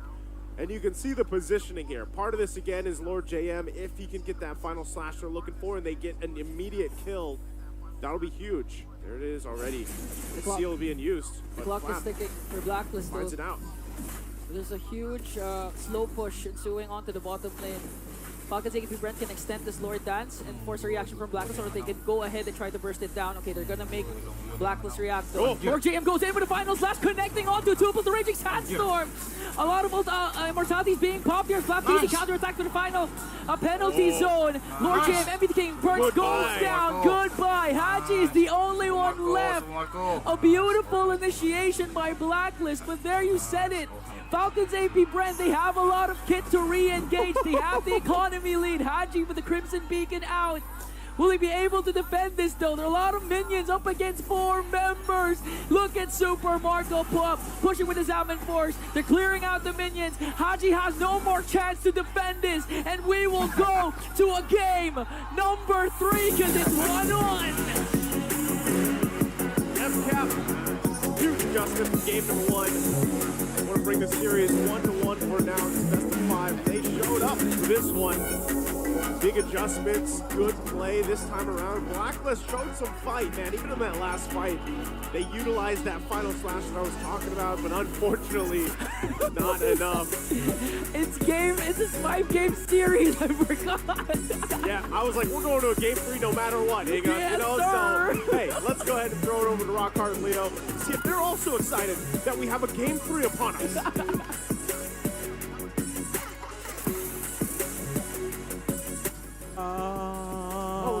We're on. All right, welcome back to the Infinix game, Tambayan. 1-1 is the score, and Blacks International suffered their first loss in all the playoffs. It's a marksman. It's a win-win. And, true, Benny Cutie's daughter's nickname. And if that's what it took to actually give Blacklist their first loss, an Eve, Asuyu, and Falcons AP Brand playing out of their mind. Game MVP there, of course, Super Marco, bulletproof performance, 4-0-8. Rocket, what is it just me, or does Falcons AP Brand look like they're not comfortable in the skin being disciplined this way? What I mean, it does feel that way, right? They wanted to be more aggressive, but Blacklist is forcing them to not. That's why I was thinking, it was a pretty good, cool victory, but it wasn't easy. Not at all. it had to take Kyle TZ doing so much fancy footwork. It had to take basically Flap TZ sacrificing himself more than a few times. Flap Easy Right? getting bodied. Yes, and so far just pure coordination. They used the def box to its full extent here, and they were able to really get a big advantage early on. That's right. This is like 5 minutes into the game, Yeah. and I'm surprised that Blacklist actually fell for it. I mean, number one was never go in the def box, Yeah. but they still, I don't know. It felt like, we can take him. We can take him inside that def box. Let's fight. And they were really punished heavily for it. Again, even in the regular season, as they were ramping up to the form that they are in now, Blacklist, their main specialty is team fighting. Yes. They're so good at team fighting. And I'd rather not think that they fell for it, but they leaned into it. They went hard into it. Like right here, Because they fought that's- into it. That's how you beat an Eve lineup, no? Is it not that you welcome the fact that the Eve is stationary, so you try to kill her as quickly as possible? As our good friend Trex would say, just walk up and smack her. Walk up and You smack know, him. But he said that about Odette, but here in this case, it should be the same principle. But again, the way Few played this Eve, I retract my... Is there a previous statement here Yeah, that we have? obviously, if you Yeah. listen to what we were saying prior to the game, I like the Eve. I mean, the Eve I doesn't have blasted the Eve. it has a bad record. I'm not gonna lie, right? I think you kind of know in the back of your mind that, oh my goodness, a team picked an Eve. Oh my goodness, a team lost. Those are the correlations you have with an Eve. Yeah, it's a right? bias. So I understand it. I was actually having reservations as well. They just made it work so hard. And again, looking at this lineup, if you're Blacklist, you know their win condition, man. So it's interesting that they were so confident in their own play that they went for it. Eyes on the big four here. The farm on Marco, the assists on Ogwin, of course, the amount of damage per stock, the damage that he dealt. Something to note, Flap Easy. Did you see that he built a war axe? That's interesting. How often do you see a Terisla build a war axe? That gives you kind of like unexpected amounts of damage and sustain Suddenly. as well. Yeah. Is it just me? Because I don't see Terislas build war I think axes most often. Terislas do build into dominance more. Dominance, Radiant, like all of the defensive items, because really your job as a Terisla is the body and the Stay penalty alive. zone. Yeah. Yeah. I interesting. guess it kind of adds to the layer. I guess if you think about it, Fuse just not quite enough here. Yeah, they were sharing the damage dealing The load, and yeah. utility, which is interesting because maybe that's FCAP's key to beating Blacklist, is because they know the Blacklist is a strong Ube team. And to break the Ube, you gotta melt the Ube. You gotta melt it. And you deal with that with the penetration that the War Axe brings. And again, it's not something that teams will expect. You know, you're right. Teams will not expect to see a Terizla and see, oh my goodness, where's my HP? Why is this 70% already? I mean, given he didn't deal that much, he's number 5 lowest for FCAP. But He dealt it when it needed the most. yeah, so in hindsight, that might be the principle. So folks, if you would try to decide to build a War Axe in your ranked games with Terisla, or even in a scrim, in a tournament that you're playing locally, Yeah. Maybe, think about it. Consider that. Consider if you're fighting against a team that plays very similar to Blacklist. especially a team that kind of just wants to stay alive, like this lineup here. If you look at Blacklist's lineup, it feels like they just don't want to die. They want to dash out, they want to regen, they want to lifesteal sustain. Even their mage soaks up HP. Their gold laner here. Your mage core, yeah. It hides out under a brilliance of light. So they technically shouldn't have died a lot. Which I could have sworn was going to be Falcon's AP Bren's Achilles heel. If they could not kill Oheb, and if the snap of a finger burst coming in from the Suyo and Harith wasn't going to be enough, Yeah, they would fold the Oheb. didn't happen. Didn't happen. Let's see what else we saw in that game as we throw over to Midnight.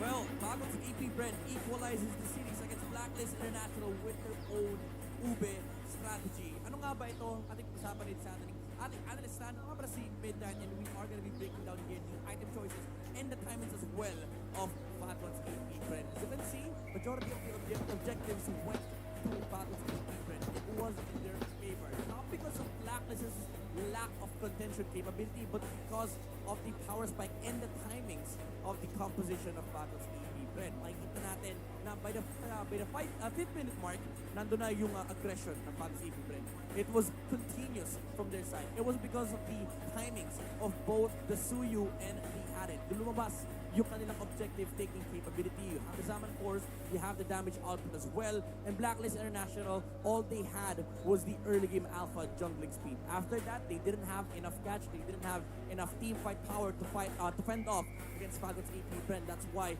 you see the tower takes and the turtle takes continuously just come out of Falcon's AP Brand, and nag-snowball na rin yung kanilang gold feed dito. Every minute nadadagdagan sila ng 500 to 800 gold in terms of their net worth. Now, looking at the item progression here, you can see na si Oheb, he rushed the Holy Crystal to have the damage output necessary to take out the heroes on the side of Falcon's AP Brand.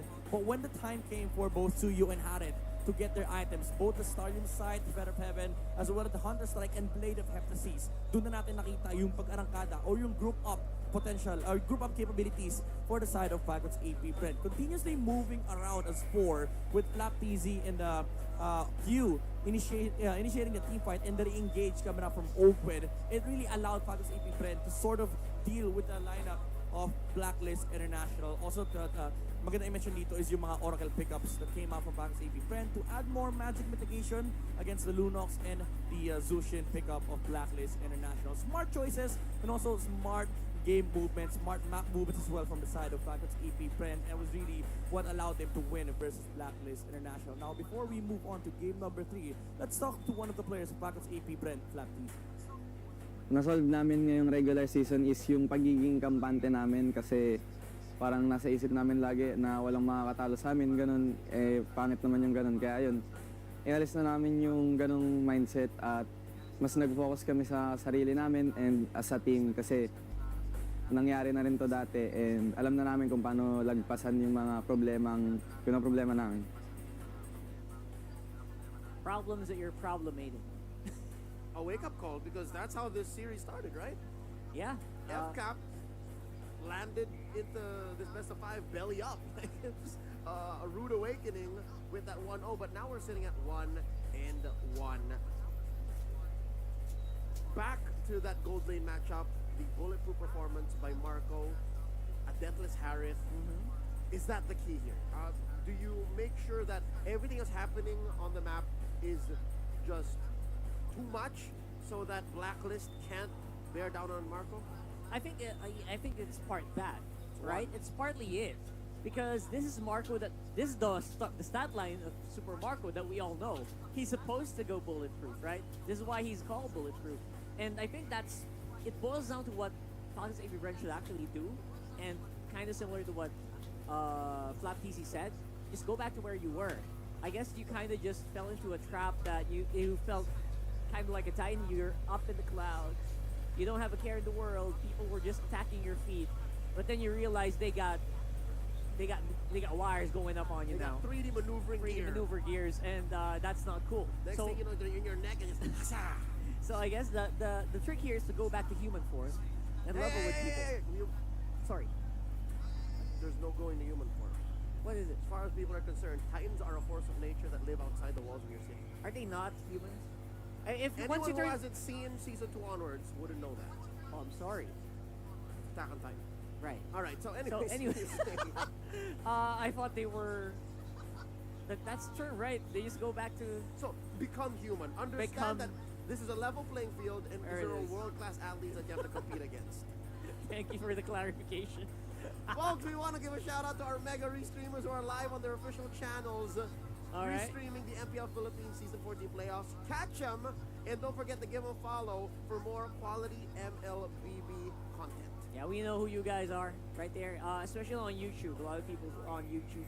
Mega streamers. You're ultra. There's some ultra. Yeah. There's some hyper. You know who you are. You guys are cool people. Infinite restreamers. Infinite reach. All right. Shout out to y'all worldwide. Shout out to y'all locally as well. Now we're about to look for our MPL Arena Smart Gameplay Pose winner. Do the Super Whoa. Marco. Pose with a charge up. It's an pose. That's the best I can do. Here we go. Let's try. No, with the mouth, sir. With the Open mouth. your- Open the mouth. There you go. There you Tilt go. your head slightly forward. All right. Who's next? He smiled a little Who's bit. next? Who's next? Who's next? And Who's we're looking next? for a worthy challenger. Oh, Brody's gonna do it. Maybe don't go for the Brody. And- That's not the pose we're looking for. No, Marco. Oh, wow. All right. One more. One more. What? Oh! And Who won? back. Bro, stop teleporting. This is not a TP back. He's doing the skin. He's doing the TP. You're gonna skin. lose that way. Don't do that. Yes. At least do that part.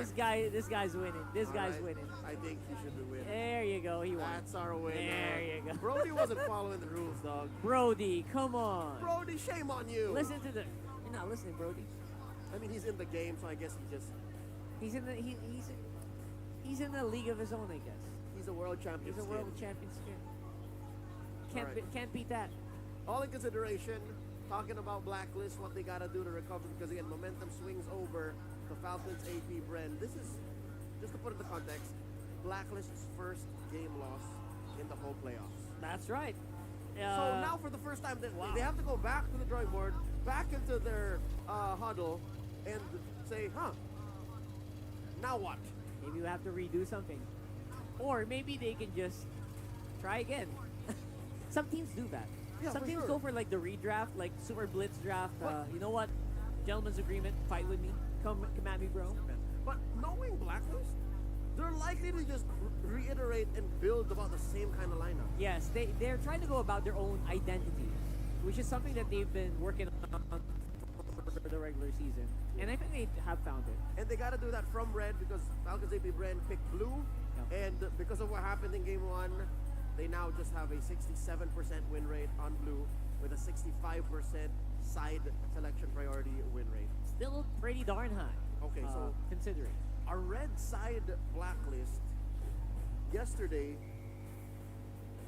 played against Omega to win that final match, to win that final game against Rio. Hylos, Alpha, Aurora, CC, Nolan. So maybe here's the thing. Here's my read. To be able to switch up a clutch for Blacklist, they adjust on your JM.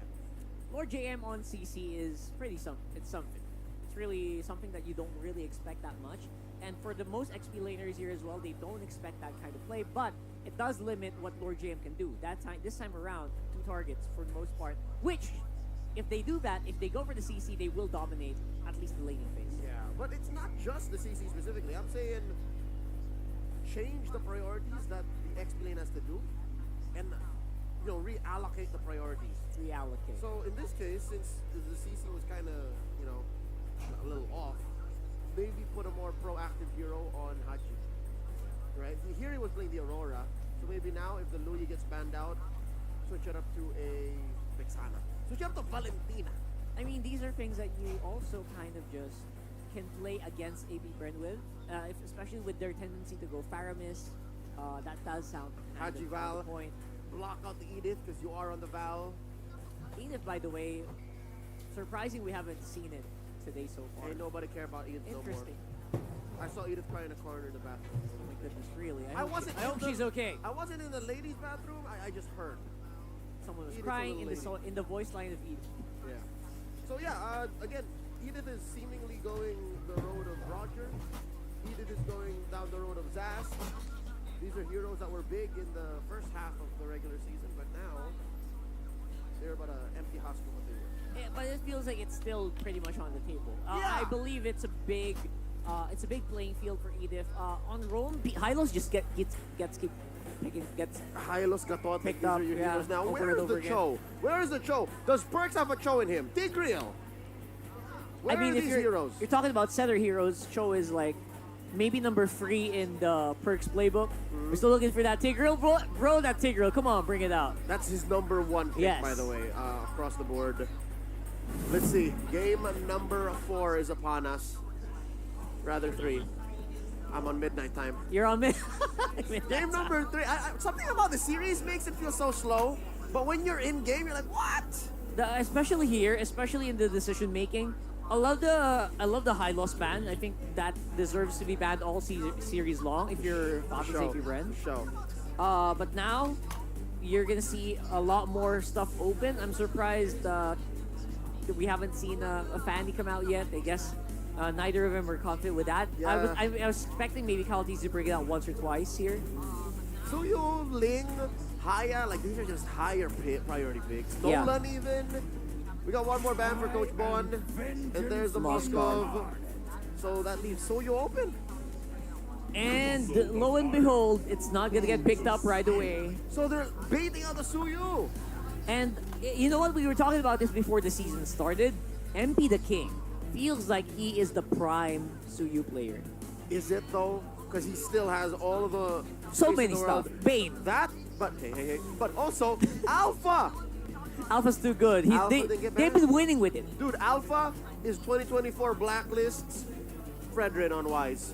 Right. Right, like if Right, it's open, you're right. just put it on him. So because of that, like For better or for worse, you know. because of that, we probably won't see it. But apparently, it's appearing. Here we go. Wow. All right. So they're not it's not as simple. It's not as simple, Rafa.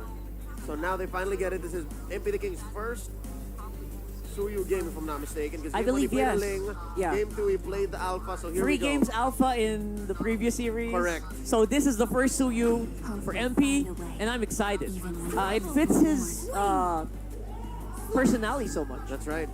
His mechanics, his aggression. Here's a Fanny. You were looking for a Fanny, and here's a Kyle Teasy's old flame, the Fanny, alongside the Vixana. I love it. Which is good against the Khalid, which I would assume is the Rogue. Yeah, if the Cali's just gonna stand there and regen his HP with Quicksand Guard, might as well throw a big boy at him. Yeah, XP lane Khalid usually shows up in the latter phase of the draft. But here, they're very honest about it. Yeah, we're going to own the early game. We're going to try to roam as early as we can. And they close up with a Faramis. Yep. It's a go signal. It's a green light because there's no Valentina. Yeah. And you don't expect the Valentina here. Not to mention, you can ban it out if you really want to deny the Netherrealm. Yeah, but there is a Vexana already. So Yeah. never mind. Cannot. Unless you're gonna go for Valentina jungle, which no one was gonna do. Plus, there's a Fanny already. Beautiful move here. Coming in from Blacklist. There's Edith. Again, the punish in the Valentina's not here, so she's still a good hero. It's just it's a little tight for the Edith. At least still getting banned out. People still think about her. She gets respect. Yeah. Get some of those letters. So here's the Nolan band. Of course, we're closing All right. down. You know what, Rockhard? This has got to be a Harith or a Lunox band. Coming to this last one for FCAP. Against Yeah. OHEB, yeah. Know that once OHEB gets into comfort mode, he's just automatic. He just does what needs to be done. So you're right. Just try to remove that. Try to remove as much comfort from OHEB as possible. Me personally, I would have done free marksman ban, free gold lane bans here if I was FCAP. But you know what? They're trying to cover their bases. Love the high loss ban, so I won't complain. You just had to ban the Hylos. Had to. Yeah. This is so much. All right, what's the call? Phew. It's the Tigreal instead. They're allowing any of them, and they're still open to the fact that maybe this Khalid ain't going to the Rome. Phew. On his longevity, as long as anyone believes in me, I will keep playing. I'm going to show them that their trust is not going to waste. That's a statement he made. I mean, paraphrased and translated for philstar.com. As long as someone believes, any single person believes in me. I believe it. That's like such an anime protagonist thing to say. Yep. Love it. I mean, he is. He is an he's a anime living protagonist. legend. He's a protagonist. Like, name me anyone who hates Few. Nah. Nobody. Nobody hates Nobody. you. Name Alright. anyone in the comment section who does that. We're gonna have a talk. Here's a count check for Khalid. One per side. And there's the Cho, which telegraphs the Khalid going to the XP. Yeah, you were looking for it. And there's a show. You gotta pick someone to catch the fan, you know? That's true. Again, that's a pitfall that some teams have actually fallen for. Completely disrespecting the fan, saying, you know what? Yeah, we don't care. We're not gonna pick up Goofer. No need for Kaja. No need for Cho. Rockard, you Melissa here to mess up the Faramir? Do you Mel? Or is it too dangerous? Melissa can get kind of just two-shot by the, what do you call this? Suyo. The Suyo, so But you can go away. You protect yourself. you can go away for sure. So, it's up to Super Marco. Does he How have confident is Melissa? he? Melissa's the safe route, honestly. I don't know if they're gonna go Brody. It's Claude. Alright. Well, it does the same. I mean, Blazing Duet and the Ruby. That's an XP lane Ruby if I've ever seen one. Yeah, same with Melissa. You want a Blazing Duet into the Netherrealm Yep. and just make sure that your teammates can fight through that shield. Now what's OWeb the pick? He has anything from a Lunox to a Harith. To an Alice. You can Alice if you like. I like the Ruby pick because it very specifically messes up the Suyu. And it denies it for Oheb. Yep, as a mobile jungler. And Yeah. then the Cho and the Khalid. Like, it just stands there. Really good, really good. That's a reactionary pick, but it works for the slot, so why not? Lunox is looking like really good, but the Harith, of course. As usual, we'll forget about the Harith. Because again, you're reading into the Khalid XP, so you put the hero that can just mess up that quick sand guard. Okay, Harith is pretty good. I'll say, you know what, Blacklist drafted a pretty solid lineup. It's a Pretty few holes on it. It's a good team fighting lineup. Yeah. And for FCAP, they kind of need to pull up some extra movements to make this lineup work. Specifically, keep the Fanny alive and make sure that the Fanny can get away with the early game. And of course, Few. Like, you gotta protect Few. He's the most immobile member of that lineup. Well, luckily, he's got a flicker on it. I don't know if that's enough. You think that's enough? That's true. I don't know if that's enough because the thing is, it's gonna be very crucial. It's gonna be dependent on the setup. Enough yapping. Let's throw on over to our casters to bring us the action for Game 3. And now it's time for our time to yap. I agree, I'm on that train too. There's no few haters out there. Welcome Few. to The player, Mobile the guy Legends. is a idol of all, I would Kids. say. Not just kids, man. Oh, okay. Adults as well. All his fans are now adults, like me. I'm an adult. That you are an adult, Ivan. You know what? Now, for this game, when we look at the lineups that are for game number 3, I like both of them because they also solve the issue that maybe some of them had in game 1, game 2. I feel like FCAP at this point just doesn't want to talk about game. Whoa, Lord JM. Okay, he is quite low. Good response coming up here from FCAP. As they try to work on perks as well. Okay, so now the thing is for Blacklist, they know that Kyle TZ has his Fanny, so there's this temptation, What's the especially that temptation? they have the Cho and the Khalid, Yeah. to invade early on. Not just to, steal the orange or purple buff, but just to really try and delay and disrupt the farming pattern of Kyle TZ and give a lot of information for MP the King, especially because it aids the early game of Suyu if he has a lot of information gathered by perks. Yeah, and I think that's why you have to. I mean, anytime you obviously have the Fanny on the lineup, you've got to kind of take care of it, take care of the buffs, make sure, all those boxes are checked so that Kyle TZ can do what he needs to do. And that's really just scale out of his mind and then just be, a Beyblade of damage. Beyblade. Oh, right. This is exactly what I was talking about. So, hey, first blood going to the hands of Kyle TZ there. Okay. You can already see it. So right now, you know that Kyle TZ wants to... Oh, wait a minute. Okay, they're going right after Flap TZ Here he is. early on, but Kyle TZ swings in with the cables onto MP. The King might be able to bring him down, and Few will take him down. That's 2 kills for Falcons AP Brent. So this is a good start for Kyle TZ because the last time that we saw Kyle TZ, now they're going to work on the turtle first. 2 members of the agents are here working on Lord JM. They're going to bring it down once again. Few picks up his 2nd kill. And they're not going to start yet the turtle because Kyle TZ has to go back. Yeah, they at least delayed the turtle being taken here, but FCAP finding quite a few kills this early in the game can help them scale up, especially Few. We were just talking about Few and how he is going to be scaling really well. Now the fact that he got 2 early kills on this, you play into your power spike and the fact that you also have this Eternal Guard and good damage to kind of deal. No one's going to get the turtle just yet. Looks like, Kyle TZ wants to get both buffs, but it'll be Blacklist that starts it up and goes for this. Good flicker out. Good flicker out for a few and a good catch from Ogwin. Haji with another up trying to save Perks. The Flap TZ goes in from the backline. AOG will be casted but will be evaded by Perks and Suyu. MP the King gets the turtle as Blacklist tries to disengage. Good effort once again. Blacklist, really what they're trying to do there is just kind of cause that distraction, allowing MP the King to get the objective, and they do just that. When you're falling behind a little bit in the early game, that's really what you got to do. You know, your team has to come together. You have to be able to get the objectives once they're for the taking here and kind of slow down that momentum that was being built up from FCAP. So taking a look at the items too real quick. No first items locked in just yet. Flap. First one. Pops is revitalized. Gonna out-sustain the damage coming in from MP the King as Ogwen and Kyle TC goes in. Will he try to go for the engage? He's going to be disciplined enough not to get tempted by getting those extra kills as it forces out the reaction from Blacklist. Now Perks will just really give a lot of information to MP the King by trying to camp out in the jungle of Calgary.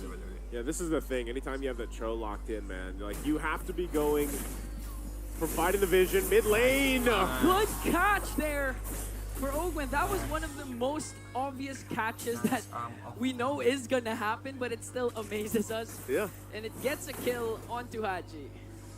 Whew, that's really tough to deal with when you have that much burst, you know, because that's one of the great things about having a Fanny. Like, you don't know, or against it, you don't know if it's going to show up or not. And so that's the call signal that goes to Kyle TZ, shows up in the mid lane. And what I was going to say about Perks is he's got to be able to find vision, provide that, but also keep tabs on Kyle TZ. And then you're going for pickoffs, right? Like, you're trying to get the pickoff potential here because you have the Cho. Maybe even sometimes it's just to disengage, though. And with the way things are going right now, FCAP will continue to find some of these wins across the map. But Blacklist is doing a good job at, despite the momentum, all again. Gonna catch Perks. Was popping the ultimate of fuel onto Perks, but Perks manages to survive. That's a good initiation from Falcons AP Brent, forcing out Blacklist. Okay, 2 ults, but Perks is still here. They want to go right after Kyle TC. Lord Game goes in with a raging sandstorm, but Kyle TC answers right back with a cutthroat onto Perks. Turtle will be slain. And now the clash will disengage. MP the King is still alive here. A 1-for-none trade. And Blacklist still got the turtle.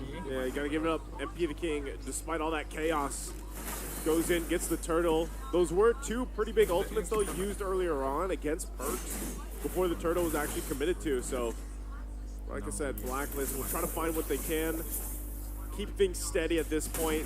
Oheb farming up. Wow. Oheb going up against 3, but that might be just too deep because Flap TZ was there with the taunt.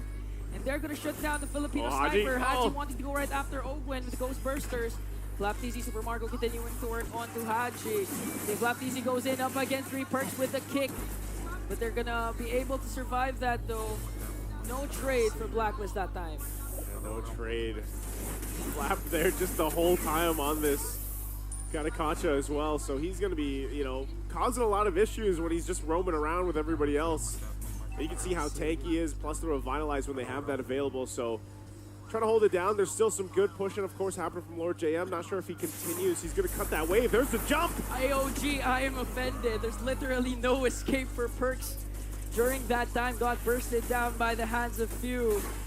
And again, a beautiful pick off there from Falcons AP Brent. In the last 2 or 3 minutes, they got Perks twice. Yeah, I feel like he's having a difficult time.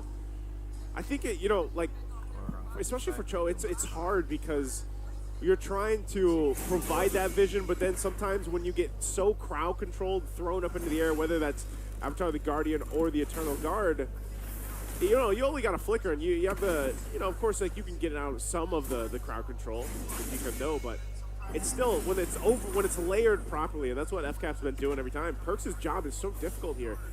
Oh, beautiful catch once again. But Perks manages to escape. Here comes the Jin Kun 2 flicker combination. Gonna catch 2, but no follow-up yet from the agents. Turtle hasn't been started yet. Falcons AP Brent has a 1.9k gold lead. Now, the story of game number 3 is that MP the King continuing to get these neutral objectives. 2 turtles under his name. We'll see if that's the same result for this turtle take. Yeah, they're going to fight for it. Blacklist getting in position. Couple shots from Super Marco. Or Jam will heal back up. Now Perks, he's got the Way of the Dragon. No flicker though, so this is a little difficult as they force FCAP off the turtle. There's the jump though. Oh, Flap. AOG. Looking from Flap TZ as Kyle TZ gets the turtle, but Blacklist wants to counter with Gabe here. Here comes the NetherRealm plus the Raging Sandstorm. They're going to bring down Flap TZ. Perks with the kick onto Super Marco, but Marco stays alive and bulletproof as Falcons AP Brand need to retreat. Ooh. Lord JM goes in right after Fihu and brings him down, but a killing spree coming in from Kyle TZ as he also brings down Haji. Yeah, at least Blacklist will get something out of that. You know, there was a response there too, though, but FCAP also got that turtle, so still, Blacklist will find those wins where they can, trying to get themselves to be in a fighting position for the Lord. You've only got the Starlium Scythe and the Feather Heaven right now for Oheb. He's got to go ahead and continue to farm up. He's not too far behind Super Marco, so that's okay, but you can see Super Marco's got the 2 items, MP. They 1v1 to beat the 2 junglers, but Khaleesi doesn't know that there are 2 members here, but still gets the kill onto MP the King. Now this is a different kind of Kyle TZ as Ogwen continues to work on Oheb and Perk. Super Marco goes into the BMI. Flap TZ's here this time. He still has the AOG. Will they commit this overextension though? Okay, so Kyle TZ, if you could recall the last Fanny game of Kyle TZ, there were a lot of almost kills. I know he ended the game 1-0-4 despite his amazing heroics as Perks and Oheb trying to defend their tier 1 tower. Ogwen goes with an offended play, but Perks dashes out. Now going back to my point, Kyle TZ this time is a different beast. He ended that game, the last Fanny game, 1-0-4. They won. Luckily because Super Marco was Super Marco, doing just Marco things. This time he's starting out strong, 4-0-2. Not a lot of almost kills because this time he gets the job done. Gets the job done, but a lot of that too. Kyle TZ, oh again! Whoa! Oh, okay, forcing out the salmon. Oh, look at Flap TZ. That's a follow-up you want from your finals MVP. Good kill onto Oheb. AOG casted perfectly to bring down the Filipino sniper. Before that all broke out, what I was going to say is, you know, Kyle TZ, the reason why he's having this kind of game with a Fanny is because, again, his instincts are really good, but also just the vision that FCAP's providing him, whether that's Ogwen or even Flap, the fact that he's just been roaming around for the most part, is so pivotal to make this work. And this is going to be a difficult Lord. If Blacklist actually wants to contest this, it looks like they do. Half health right now. Lord JM a part of the fight as well. They're going to go and press it forward. Oh, Ogwen goes in, flicker in. NetherRealm coming in from Haji, who's going to get the Lord here. As Super Marco goes in with a blazing duet. MP still gets the Lord in exchange for Perks, and that was a well worth it trade for Blacklist. Yeah, that's a trade for them. And even so, I got to say it, MP has been doing a good job at locking down the objectives with the Retribution, but for FCAP, they'll continue to at least get some turrets if they can. They got to deal with this. They'll clear it out really quickly. Their lineup's good for even on a defense if they end up there. Yeah. But this is a good step in the right direction for Blacklist. It's just how do they capitalize on this, or is it just going to result into, you know, merely nothing? They might get a turret, maybe the mid lane tier 1 if they can, but expect FCAP to hold on to as much as they can. Even so, Super Marco, he's at the point where, you know, he can clear things really well with just the blazing duet. So finally, tier 1 top side will go down. Lord's already worked on. So Blacklist, what else can they take from this? And this is where, Ingan, we start to see that transition here where these gold laners are going to be also very crucial to this. You can see Super Marco. He's got the 3 items he needed. He's going to be working on the next. Oheb still relatively doing good at farming up. Still working on the Holy Crystal, though. And I feel like once that comes online, then these objective fights could get a little dangerous for FCAP if they fight into it. Because, again, NetherRealm is also going to be great. No matter how many times Haji dies, NetherRealm's value is always going to be playing a part in those fights. Yeah, especially since we all know that Kyle TZ, once the clash starts, he'll go in late entry, but he's gonna lock onto Oheb, and Oheb alone. Might go for MP the King if ever there's Lord objectives, but we've seen this yesterday with a lot of Fanny plays, how Hayabusa plays wherein the jungler during a big clash just literally goes for the gold laner, then goes out, and that's their job. Their job's done. If they can go for more kills, great. But if they take out the first enemy the priority jump. first, Flop Daisy goes in with the jump. Zaman Force will be casted by Oheb. And Perks with the kick. But Oheb's gonna fall down.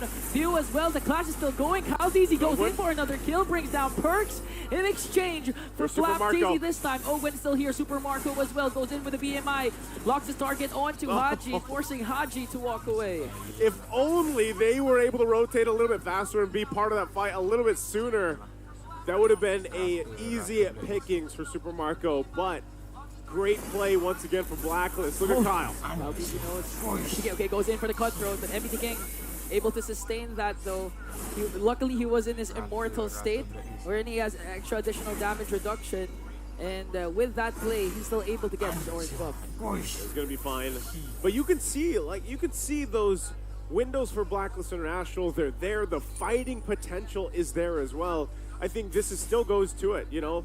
Perks has to be part of that equation where is he going to be able to get a pick off for them or at least get the kick in the right direction. You know, that's part of it. Sometimes that's what the game comes down to for these choke picks, because once you go in with initiation, like the flicker combination we're used to seeing. Okay, beautiful Winter Crown play coming in from Super Marco. Will he be able to evade the potential death? Wow. He did. BMI out, goes in, found the safety. Brent with a counter attack. How easy. Swinging with his cable. Hello. Gonna bring down MP. The King says hello as well as Perks and Lord JM has to retreat here. And you thought when Super Marco was in trouble, don't forget, he's bulletproof. Bulletproof right now for this game, but man, that was a whole lot. Could have gone worse too for FCAP, but good sweep in, and now they're going to work on this Lord, MP the King. Jungle's still down for Blacklist International, so they're going to try to delay this the best they can. I don't know if they just want to give this up. Perks. Easy working on Lord JM. Quick sand guard is there. And still no MP the King. A conceal coming in from Falcons AP brand Ogwen. Will he be able to catch him with the I'm offended play? Flap TZ tries to zone out Perks. Here comes Haji. Oh, okay. Kyle TZ gets the Lord. Might be able to take down Perks as well. Super Marco with a blazing duet. A double kill. Netherrod coming in from Haji, but is it going to be enough though? Because Kyle TZ is here swinging with the cables. Plus the cutthroat to bring down OM. Kyle TZ still alive. Ogwen catches him and brings down MP the King. MP wanted to go for the Queller, but Ogwen's like, no, sir, you're not. I'll catch you. Again, it was a good attempt. Blacklist really was trying to delay that Lord. Just maybe another, couple seconds than MP. But it was unfortunate. They did not buy enough time. They tried even with the Raging Sandstorm from Lord JM. But FCAP played around that really well, and now they'll get a ton of turrets and space to work around this Lord. So Blacklist will go ahead and clear this one out. They're going to try to hold on to as many base turrets as they can, but it's whittled down already in the mid lane. Marco manages to get another inhibitor down bottom. So one inhibitor turret left for Blacklist. They do have a turret up top, second tier turret. And Falcons AP brand really just displaying how their chemistry has been building up all throughout the years. You've seen it, Kyle TZ, they're able to make him go crazy, 905 KDA, and the moments that you thought Kyle TZ or Super Marco was going to go down, Ogwen or Flap TZ is going to make a play to make sure to save their damage dealers. Again, Flap just be on that front side. Him and Ogwen both doing a ton of work for the front line of FCAP, whether that's going to be a taunt with the Unbreakable or a pull from Ogwen with the I'm Offended. Right now, that's such a big, obstacle to get over if you're Blacklist International. And why they're kind of just dealing with this. I mean, look how far Oheb has fallen behind. He was keeping up with Super Marco for the longest time, but of course with the kills that he's gotten for Super Marco, he's even got a winner's crown now. He's pretty much locked in. Malefic Roar, too, is what's really difficult. Again, Blacklist International, their tankiest guys up at the front side are just going to get, just deleted because of the fact that you have Super Marco unleashing with a Malefic Roar, has that armor penetration. And so you have to rely on a couple different things for Blacklist. If they actually decide to go in with Lord JM, just for the purple. Salmon Force plus the conceal. Perks goes in with a cheat control flicker play. AOJ as well. Raging Sandstorm, all the ultimates being casted, but Ogwen with a beautiful seconds kill to keep Blacklist there. Double kill coming in from Kyle TZ. Now the chase is onto Lord JM. 5 members of the Bees. Lord JM trying to keep on weaving, trying to buy enough time for the agents to at least extend the game, but Super Kyle is here with the cables. He's gonna miss him though. Lord JM is Come on, Lord JM. Oh, he's still alive. You can't catch this wave, buddy. Serves is his way out of harm's way. Oh, man. Oh, quick sand guard just to charge him once again. It bought enough time for Blacklist. Because Perks will eventually respawn. MP the King has a beautiful position here, but gets spotted out by Flap TZ. Now Kyle TZ's mad. He wants to go right after Lord JM. That's the real Lord for Kyle. Lord JM, not the second Lord. Lesson learned, guys. Don't chase a Khalid in your own games as well, because you're most likely not going to catch him or take him down. Oh, again, initiation, but looks like it's going to be a disengage. So still, Lord is up here. It's evolved now as well. They hold on to that one turret. Lord JM just being that guy right now. All throughout that time, he hasn't recalled yet because of the quick sand guard. Doesn't need to. He doesn't need to. He was born to be here and do this. That's, you know, that's what Khalid is for. Surfs up. Literally. So now, Blacklist, they're going to want to contest for this Lord. Kyle TZ just working on the mid lane. Let's see who's going to get the catch first. There it is, Conceal. They're holding it at the half health right now, though. I think they still want to be able to have that advantage, and that's what they're going to do. MP also, he's been on point for the Retribution, so as long as he stays up, man, he might give Kyle a run for the money. And that's what FCAP's worried about, too. They want to be able to zone him out. Can't catch him with the Unbreakable. Goes over the wall. And now, quarter the house. Raging Sandstorm coming in from Lord Jane, trying to zone out the members of Falcons. AP Brand's going to be a Retribution battle between the two jugglers. Kyle TZ all of a sudden is gone. This might be an opening for Blacklist. The window keeps getting bigger and bigger for the Agents as they also bring down Flap TZ. Now Lord JM trying to keep Falcons AP Brand here. Super Marcos Immortality will be Poppy. Poppy is purified just to walk away. Now they're working on Ogwin. They might be able to catch him though. Haji trying to chase him. They don't have minions and they do bring him down. The Filipino sniper will take down Ogwin and Blacklist gets the Lord. I don't know what it was, but maybe that journey around the map chasing Lord JM kind of tilted FCAP because the game has been turned around for Blacklist International as now they march towards the base of FCAP. It looks like what happened yesterday versus Omega working on Super Marco. Kyle TZ this time is here. Wizard Crown plays Super Marco, goes in with the blazing the Wither True, doing the best to clear out the minions. Match point for Blacklist. Oh man, you see a game slip through your hands, and that's what it looks like. What a play, what a kick. What discipline as well from Blacklist International just as a team here. Lord JM, MVP Lord JM, Lord JM MVP. Yeah, oh man, Panel, Leo, rock hard. What do you guys think about this one? Safe to say, Blacklist is in your head. They live in your head rent-free, and one way or another, you will have to respond. Welcome back to the Infinite Game Tambayan. Let's talk about game number 3 and how for 95% of that game, FCAP was in control. Up until Lord JM said, hey, look what I can do. Yeah, not just control, but I was dominant control. There were a lot of maps or areas on the map that were like no-go zones here for Blacklist International and was just completely toppled by one team fight, specifically that last one on the Lord. All right. Fair enough, there was a moment in the 10-minute mark wherein maybe Blacklist could have clapped back, but FCAP just jockeyed the position. And then eventually, past the 18-minute mark, Lord JM said, hey, y'all are forgetting, I'm here. And some way, somehow, is it just me or did FCAP just bite down on the bait? I think they did. I think they bought down it hard. And when they do that, you know what? People like Lord JM are the ones that punish really hard as well, especially with the Khalid pick. And it's not just that one play. You can't say it was all on Lord JM. It was more of a downward spiral for Falcons AP Brand's discipline and focus. And now in hindsight, you can see that they were planning for that base race. They were looking to distract Blacklist long enough for a waves to crash in through mid and bottom. But at the end of the day, it's also this Khalid that kept them alive. That's true. I mean, the Khalid is such an anchor for these fights, especially after they kind of can't recover. from a fight.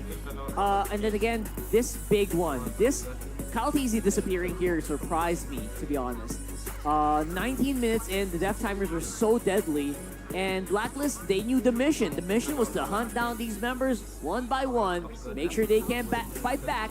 And it doesn't matter if they have an exposed base, there was no way FCAP could fight back. That's an international I love you from Lord JM. See, look, the story will tell itself via the numbers, man. 21-9. A huge amount of gold went through that shutdown on Kyle TZ, hence why 57k to 58. And not to mention the switcheroo. We were reading it as a XP lane Ruby, but eventually it was an XP lane Gatot with the Ruby in the roam. And this was all good up until the point it wasn't. Up until the point where even the team fighting may have gotten obscured to the point of the Lord playing a role. There was also that very impactful Lord knockup that, you know, benefited Black. It messed it up a lot. It messed up the FCAP game plan a lot. Basically just tried to zone it out, let the Lord do some damage as well to the opposing team. It didn't work that way, man. And again, the Lord can be very feisty. Lord JM specifically was super feisty as well. Lord. That's a different Lord. He's still also a Lord. Overall, the control on the map was nullified, right? It was a shame because FCAP worked so hard to make sure that the flows were correct for that Lord fight.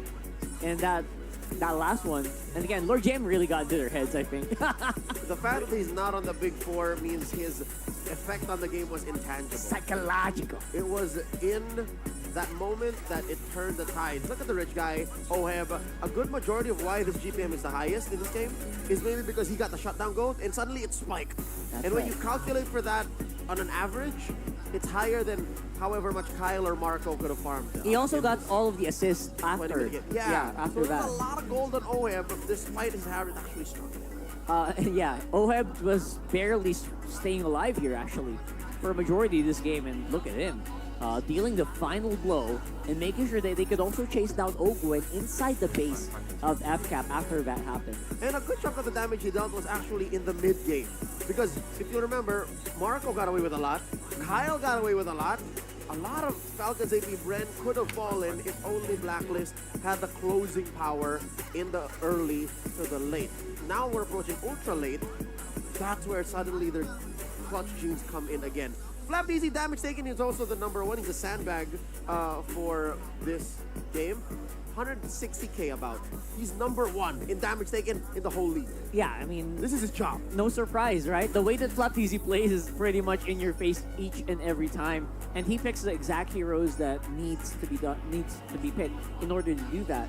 So, you know what? Lord JM is catching up. Perks as well in that last one was a huge sacrifice for Blacklist International to make sure that, you know what, MP the King could still do some really crazy stuff. Make sure that Oheb stays alive, like as usual. And Haji keeping the team together while all the chaos was happening as well. A good half of Blacklist efforts were put to not lose. Let's not lose for the first 17, 18 minutes. They're playing not to win, but not to lose. And that's sometimes what you need. You know how they say playing not to lose is inferior? No, that's what they needed to do at the time. Because FCAP was so dominant. But right then and there, when Lord James said, hey, I got them on me. I think I'm in their heads. Let's go.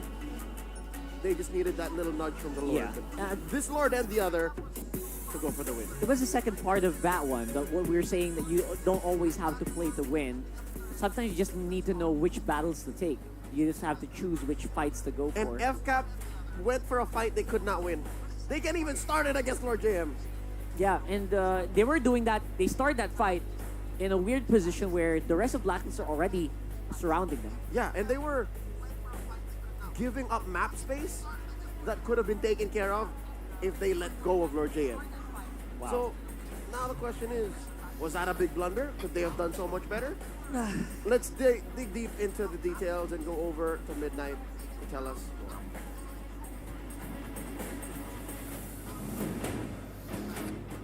Blacklist International is 1 point away from dropping the world champions to the lower bracket and 1 point away from advancing to the semi-finals. An amazing game from the Agents in game number 3. Welcome back to the Stand. Hung up as midnight and let's break down what happened in this game. Well, as you can see, Falcons EP Bren, majority of this game, they had total control. Full control mula dito sa mga Bees on the back of an amazing Fanny performance from Kyle Kesey. But what made this game really hard for Falcons AP Bren is Blacklist's ability to prolong the game to a point where the Lord Dance really mattered. This is where Blacklist International showcased their excellence in Lord Dancing, the Filipino Lord Dance as we call it.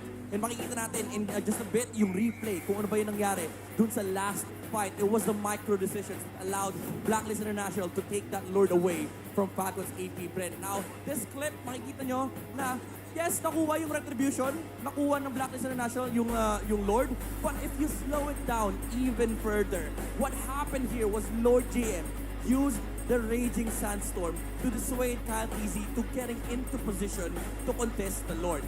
And when it came down to the wire, when the retribution was needed, nandoon yung si Fanny Perks. Perks was able to set up, find the Fanny in the perfect position because of what Lord JM did. And right after that, pinakita ni Lord JM yung ultimate bouncer experience naman. Sinown out niya yung Falcons AP Bren. He didn't allow anybody on the side of Falcons AP Bren to be able to fight and re-engage versus Blacklist International.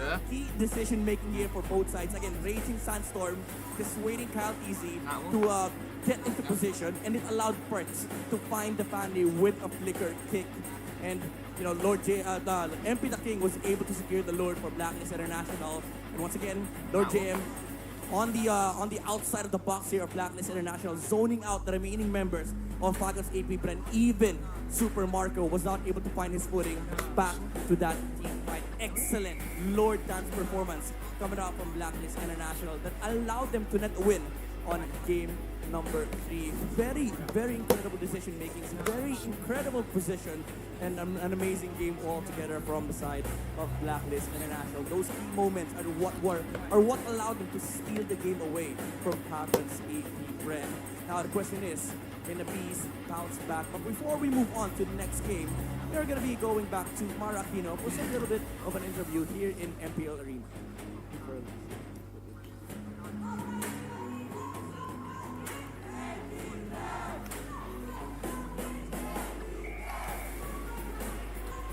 Wow, ganda na, no cut. Single take. Panis. The drone power. Is that AK? Oh. Hello po, hello po. Is that Hayes?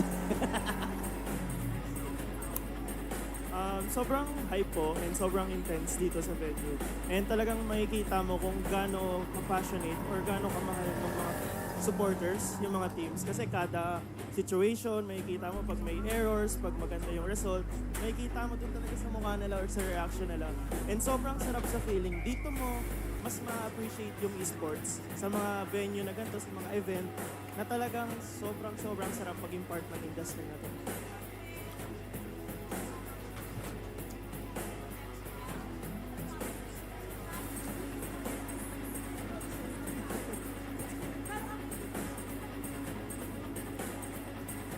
Oh, wow. 207 lang naman. So, mali. Jungle po. Talagang simple. Ling.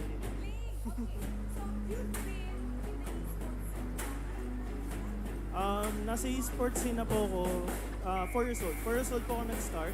Pero syempre laro-laro lang. And nag-compete po ako 10 years old. So, doon na yung simula. It's been 14 years po since ng first competition.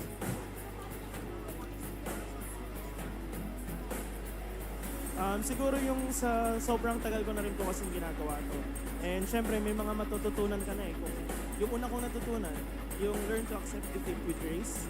And syempre yung kung paano ka magiging focus sa laro. Kung paano mas makakatulong sa performance mo pag mas minahal mo yung laro. So yun yung mga tinuturo. Mindset po na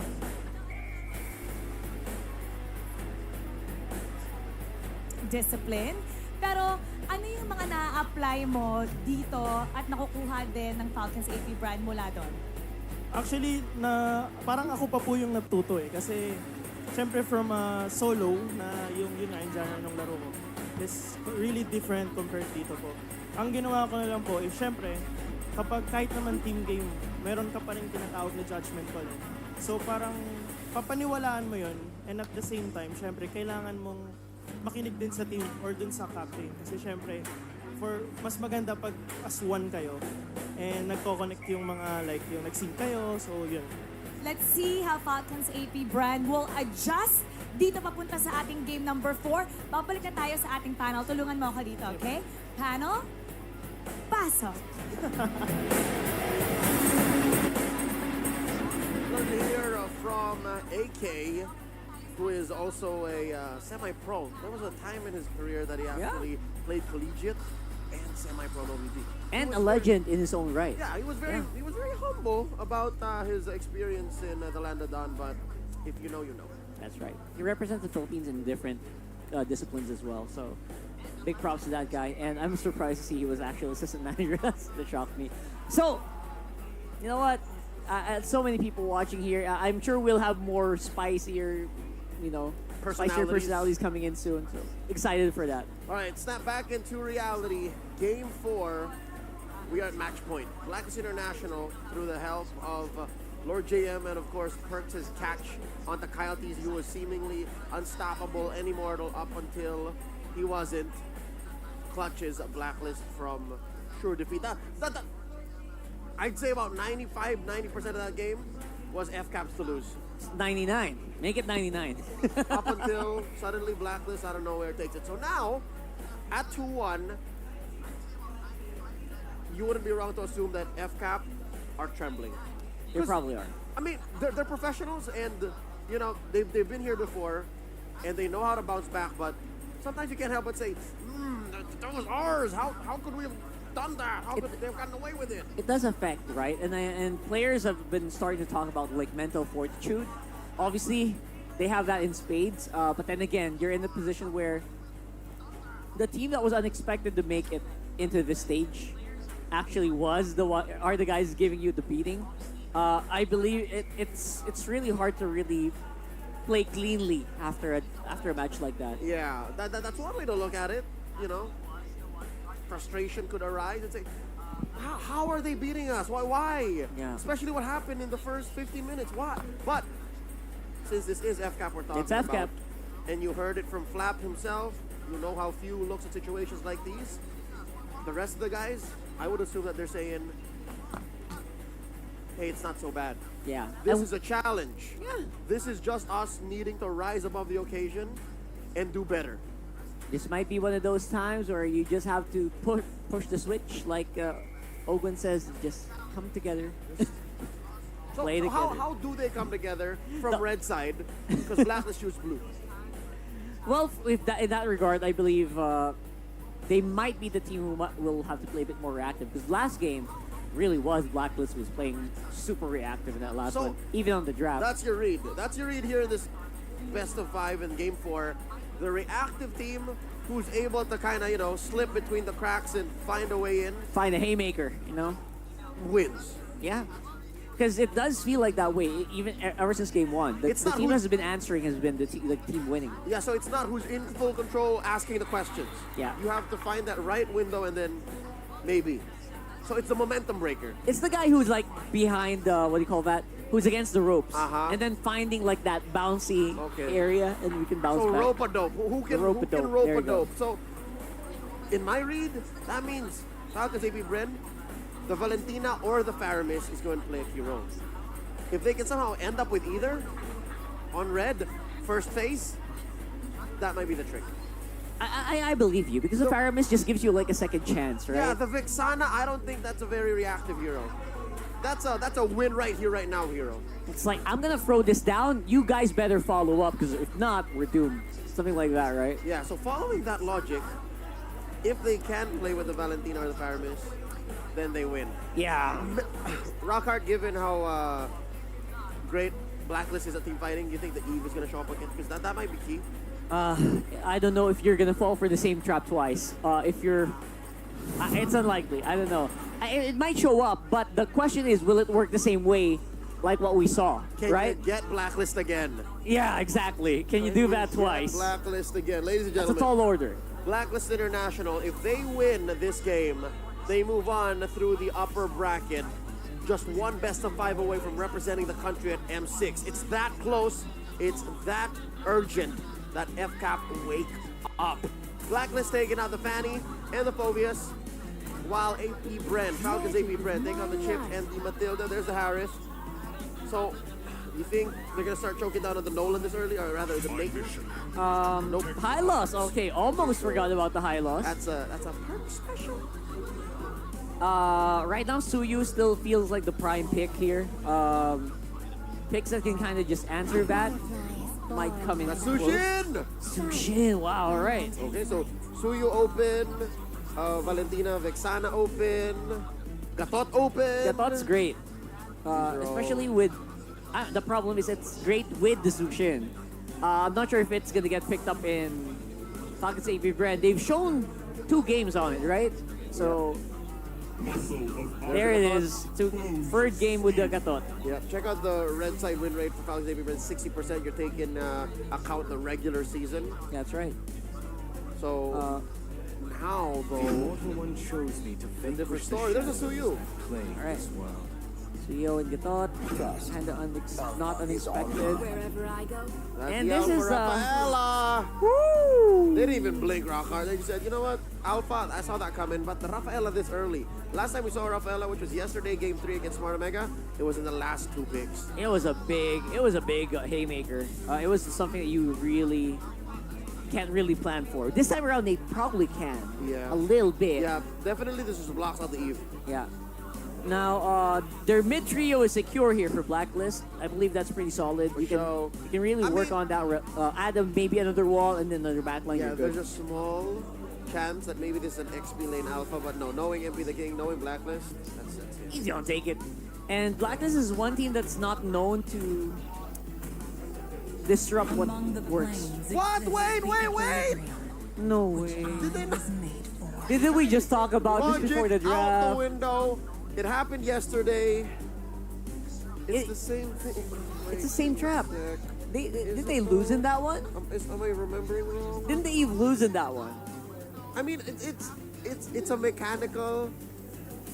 It's a mechanical interaction, right? You have the real world manipulation. And you walk out with the heals. You have the prism, you have the crystal, and you just walk away with the heal. Yeah. Yeah, heal and speed up. There's not even a discussion, right? Am I ye of little faith?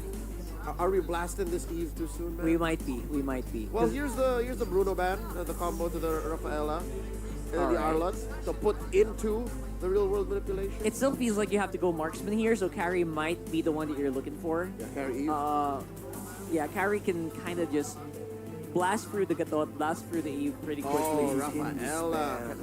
Yeah, for sure. Yeah, definitely. 100% it's going to be a marksman here for Blacklist. So Carrie is good. Claude is good. Yeah.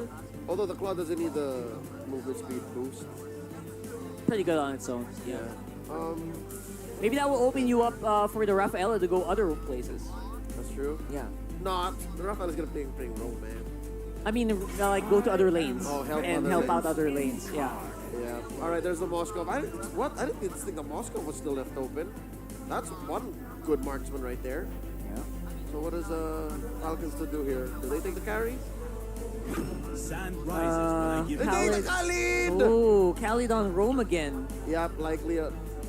It was on the XP earlier. When the body suffers. So there's the Benedetta. Oh God! Blacklist is just gonna be in your face, man. They viewed this pick yesterday. All right, what's a great marksman to play into an Eve Khalid lineup? Big box again. Someone with range, ideally. Ixia, the Ixia here is not too much. Pretty okay. You don't have appeal though. Beatrix is safe. You can kind of just walk around, dash around. You have a dash, yeah. But then again, if you get caught, yeah. Beatrix Melissa. It's Claude. He goes for the safe route. I would do that as well. Full on dive. Yep. So now they have all of the choices. It's got to be a marksman though. It's got to be. It's way too much magic damage. So many considerations as well. You're thinking about, what if a Vendetta chases me? What if an Alpha dives onto me? Yeah. What if the Zushin jumps in and starts to choke me out? Yeah, hear me out, Mia. What? Because we opened with the Mia yesterday. I mean, it's worked in other regions, yes. No. But honestly, Lunox is the safest. If you're not gonna go marksman, Lunox or Alice is safe. okay, so Just so you don't die. your damage profile is gonna be very. It's magic. spread out. Yeah, you're magic out. But there's a Clint. I guess an AP Brand pick. Very unorthodox. Yeah. But it seems like they're ready for this. I don't think FCAP would ever bring out a draft that they are not 100% confident. Went out with a long. That was a long discussion, by the way, on last pick. They really drew it out. For sure. The Clint on Super Marco. Let's look at the numbers. It's not looking good for FCAP. Feels like a band-aid, that last one. It's not optimal, but they can take team fights. They can take fights with Suyo. Well, the last time we saw Clinton said, I don't know, was on Kelra for Fnatic Onyx, and he won with that. I guess. And ready to, again, we're always so ready to be proven kind of wrong here. Oh, revitalized Bennett. It's a tank Benedetta. Tank Benedetta with dominance eyes and everything, right? All right, here we go. Blacklisted match point. Gentlemen, take us into the bout. We'll head on into the bout, and it is high noon, says Super Marco.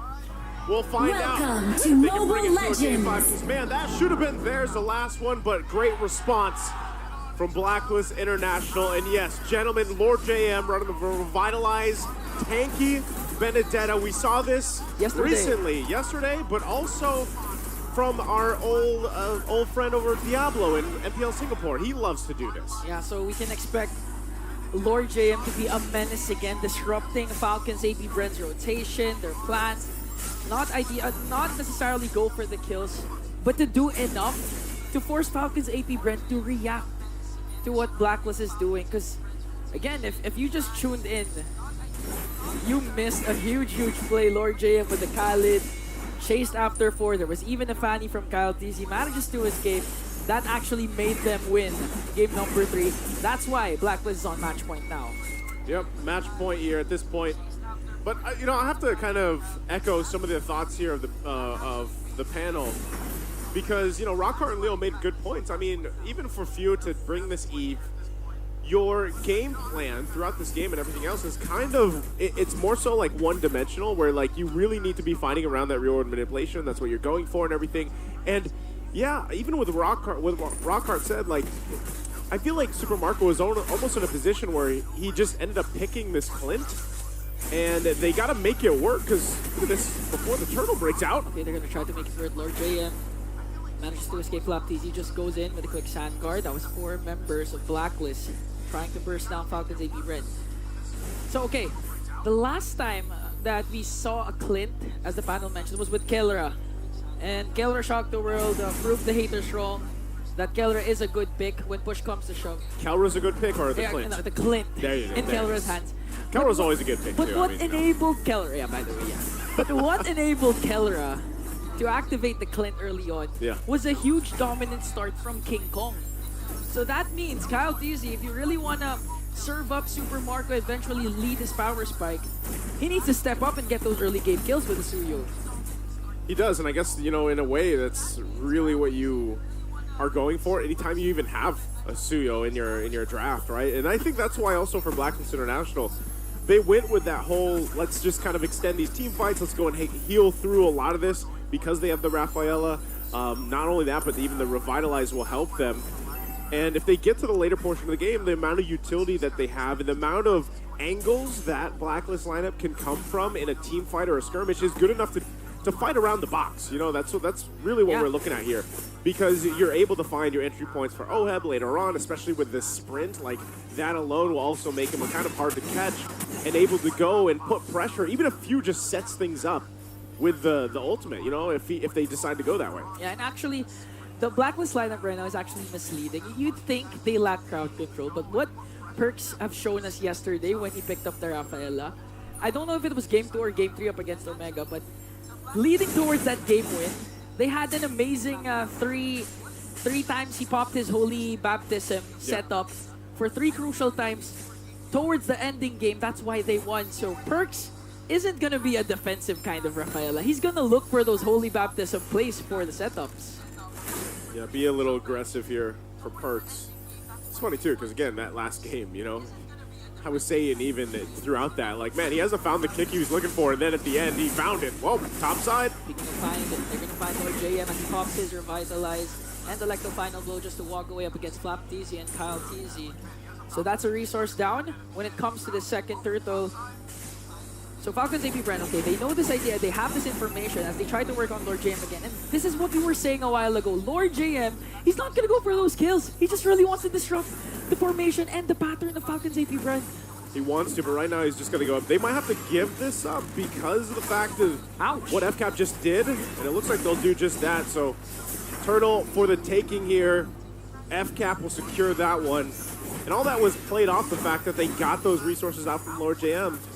And so now it's up to Blacklist International to go ahead and try to play the map, find what they can. That's what Lord JM does. Get some extra gold in his pockets up here. Flap. Forcing out the Raging Sandstorm. Hachi goes in with a Crimson Beacon. They want to go for Flap TZ, but Flap TZ with a quick Sand Guard. Gonna get picked up by Hachi.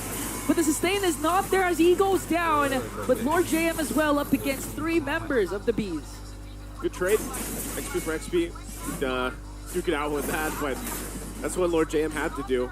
So Oheb too, at this point, he's just going to put pressure on that bottom side. Look how far they're pushing Super Marco off. Good damage, though. The grenade bombardments and then the quick recall coming in from Super Marco is just too much. MP the King dangerously low and brings him down. A few picks up the kill, but Blacklist answers by taking a turret down bottom. Yeah, I'm not sure if, you know, again, that was the call they were looking for. That Spear of Alpha didn't land, but, you know, MP the King ends up saving Perks at least, but they do get a turret, so they convert that. You can see the gold between the gold laners.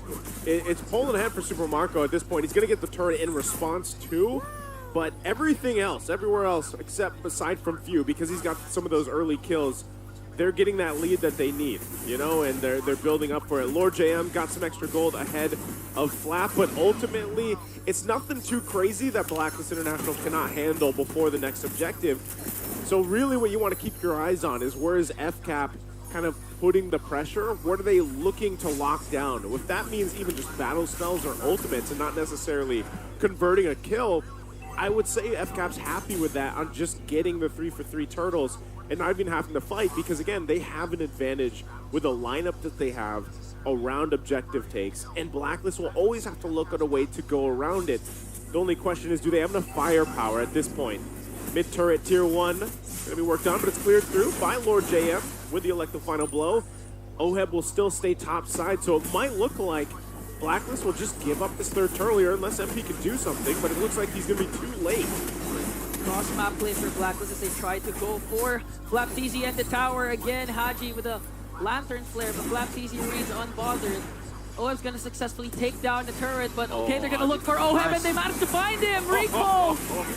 How many milliseconds left before Oheb saves himself, but Flap TZ, quick thinking, manages to find Oheb. Yeah, good pickup there, too. And I mean, Haji flickering out to the other side of the bush. He's like, it's got to be one of us, man, you know? So it ends up being him. FCAP will go ahead, still building up on that lead here. And so really, you're looking at the items. Do they have enough? Does Blacklist have enough to win some of these fights? And, you know, not just yet. Endless Battle now picked up, too, by Super Marco. They want this tier 1 mid, but Lord JM continuously using that ultimate, the Electro Final Blow, to clear out the minions. Oheb needs a little bit more time, too. You know, if you look at the main damage dealers, he needs time to build up because Super Marco, with the Clint pick, is hitting that damage spike way sooner. Look at that, already a couple shots only.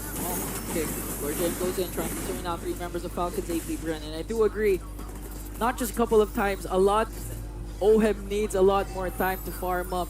They can actually do this. This is like what happened during game number 3 where Falcons AP Bren was in full control.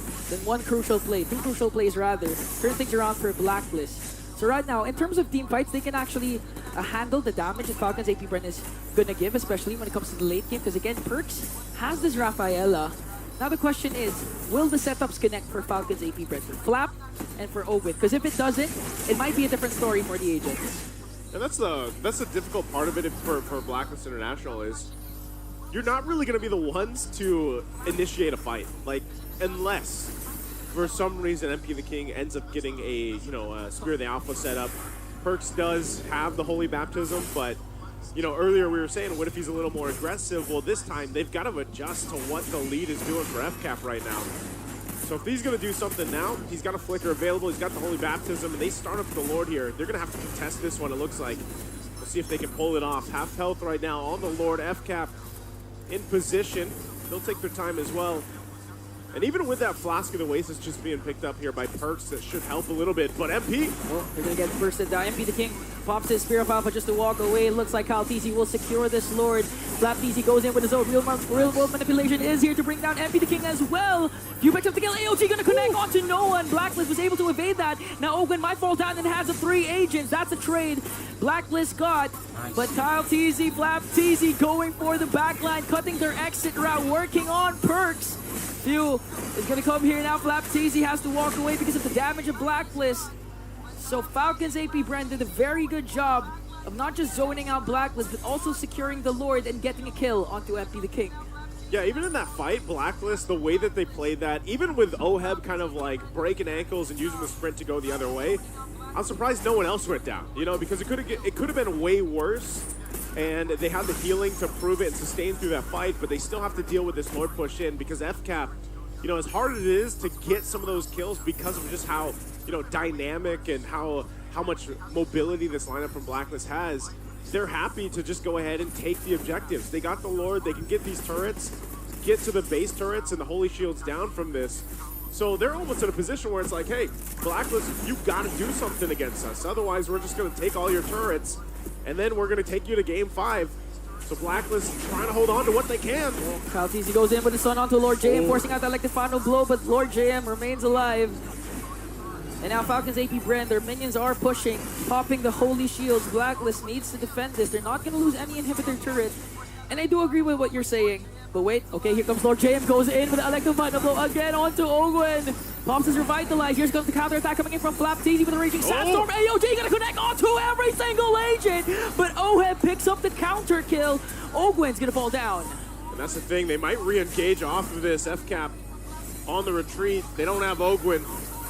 And so that's the thing, you know, they want them to fight. FCAP with the lead that they have, but Blacklist, they're playing the sustain game. They're playing that, the fact that they have the heals and they can disengage if they need to, and then hopefully re-engage, especially when the Revitalize alone is up from Lord JM. It does help with that whole thing. And really, again, it's all just a timer. Whoa! Oh, the damage coming in from Kyle TC might be too much as Flap TC goes in with a Raging Sandstorm. Quick Sand Guard plus Flicker combination to evade a potential death. Lord JM is going to fall down. Heads up play there from Kyle TC, charging up the Queller. Hit on Lord JM before he casted the Elective Final Blow. That's why when the animation ended, Lord JM just went down. Blacklist back to this, the form of just this Ube. They gotta stay together, stay around Perks, providing that speed and the healing, of course.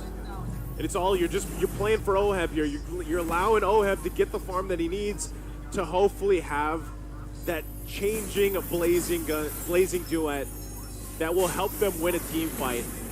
Haji picking up Sky Piercer, win a crown 2 for MP the King as they want to prep up for this Lord dance, this Lord shuffle. They got to get in position. MP the King's got to be tanky enough too that he doesn't get picked off himself. Takes quite a bit of damage just from the Lord alone right now. So pressure, if they can, on the side lanes. Flap will have to deal with that.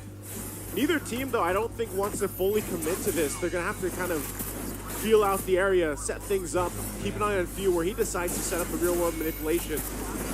So we'll have to see what angle is taken, either Lord JM or a fully stacked Oheb here. They might break out in the fight, fourth the health on the Lord. Okay, real world manipulation will be dropped down as Flap TC and Ogun trying to zone out. Kyle TC will get the Lord. Oheb goes in with a blazing duet. They might bring down Flap TC there. Now the counter engage coming in from Blacklist. Lord JM making sure not to let Few go home. Hachi goes in with a Crimson Beacon, forcing Falcons AP Brent to retreat. Flap TC for a Lord. I think Falcons AP Brent got what they wanted. They got what they wanted, which was the Lord, at only the cost of Flap TC. So Blacklist tried. Again, even despite them being behind, they are still trying to go for these fights, go for these objectives. They just unfortunately haven't found the right setup they're looking for. And even with that one, when Oheb went in with Blazing Duet, it wasn't exactly the best place to do it. Only hitting Flap at the time.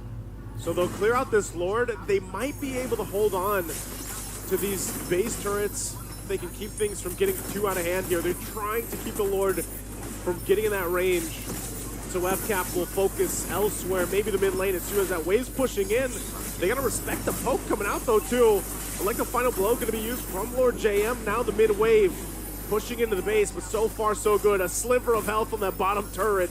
Super Marco will get this one with the shot, but Blacklist holds on to as much as they can. Turret finally goes down. Successful turret takedown for Falcons AP Brand without committing a lot of resources and without suffering casualties. So that's a good sign for Falcons AP Brand. This game compared to the previous game isn't as flashy because of course there's no Fanny, but it shows the discipline of Falcons AP Brand and their mental resilience to take things slow even if, you know, fatigue's kicking in because this is a best of 5 series. They know that they have to play it safe. They can't go for those risky plays even if they have a 6.1k gold lead because again, they're putting a lot of respect to Blacklist's counter engage. They have a lot of heals coming in from perks. Lord JM, the revitalize works quite well. So right now, Falcons AP Brand, they're gonna do this by the book. If ever they get a pick off, they might force on inhibitor turret takedown, but ideally they would go for another Lord Dance. Yeah, you can see this pressure on the buff of MP, just keeping it because really there's nothing else for FCAP to really do at this point unless they just wait for the Lord. At that point, they can wait for the Lord, force the fight, because you got to remember they're always wanting to fight around their strengths here with this lineup, which is just that Eve pick. The Eve pick alone and real-world manipulation is what you want to do. So for Blacklist, that's the same story. You know, huddle up, stay together, farm up, get those last items locked in, and hope that you're just ready to go by the time this Lord comes up. And so far, you know, that's why it's agreeable here. Inga, you said it, like, even with a lead that FCAP has, it doesn't matter really because the lineups for Blacklist is able to go toe-to-toe with FCAP for the most part. But where it does start to change is once you get to this portion of the game, that late game where you do have some of the items being picked up, like the Immortalities, the Winter Crowns, the Wind of Natures being switched in, switched out, could change the cause of this. But the biggest thing, though, is the positioning for Blacklist. How do they utilize fighting or counter-fighting into what's going to be set up by Few here? That's always going to be the point of contention for them if they're able to pull it off. Super Marco now picking up that Wind of Nature. So you can see both XP laners too still staying down there, wanting to put some macro pressure around the map. And we'll see where Ogun goes into. Both the Revitalizers can play a part in this fight as they're both available. We still have Lord JM. Bottom side, half health on the Lord here. There's the setup. Real-world manipulation for Falcons AP Brand. They're going to work on this Lord. A good... Okay, they're going to get the Lord there. Now they're trying to disengage AOT coming in from Owen. Oheb goes in with a Blazing Duet. They might be able to take down Flapteezy though, but Flapteezy flickers out. Now they're working on Owen. Owen still has his immortality though as Flapteezy goes in with a quick sand guard. Now Falcons AP Brand played this to perfection. They got the Lord, no casualties. Although they didn't go for the kills, it's a necessary thing to not lose any members of the Beast, because this Lord push, if you're complete, could end this right away and then force a game 5 and eventually send Blacklist packing to the lower bracket. The Falcons AP Brand, okay, they need to play this to perfection again. A good push, not getting picked off before the Lord comes in, and looking at the items. Oheb already locked in. You have to respect the potential of a Blazing Duet connecting onto every single member, and plus the heals coming in from perks. They'll approach the base here. Lord on the bottom side. The focus of FCAP top side. They're going to try to clear this out right now. Good clear, though, from Blacklist. Still working on it. Mid turret as well. Flap front side. FCAP can jump into the base, too. Blacklist will work on the Lord. Next wave pushing in the mid. FCAP looking to take these turrets down. A couple of immortalities and defensive items available to them. But Blacklist still just healing through. A lot of even the poking coming through out on the outer edges. Right now, that top turret's going to be worked on. Okay, they want to engage. They want to zone out Blacklist. They want to go for the inhibitor turret, and they will successfully break it down. Okay, goes in. Goes in with Spear of Alpha, though. They're working on the clash. The counter engage coming in from Falcons AP Brand as they get MP. The King Oheb goes in with the Blazing Duet. The killing spree coming in from Haji. Few's going to fall down. Flapteezy, though, trying to soak up the damage. Lord JM on for the chase. They know that they can do it. Flapteezy might fall down. Another kill coming in from Haji. Super Marco pops his Purify, but Lord JM making sure there's no escape for the Bulletproof. Lord JM trying to cut off the exit route of Ogun. Ogwen. It's just Ogwen and Kyle TZ. The Falcons AP Bren, they can still defend this. They have a lot of minions. They have a lot of turrets. They got a lot of space to work around with, but you got to give it up for Blacklist to stay together, to keep calm and a cool head. And now, this is the biggest switch in momentum that they have here. Whoa. 7 seconds before Few comes in. Ogwen doing his best to work on the minions. Here comes the ult. Winter Crown also will be popped. Ogwen just trying to zone out the remaining members of Blacklist. AOG will be casted. A successful defense for Falcons AP Bren.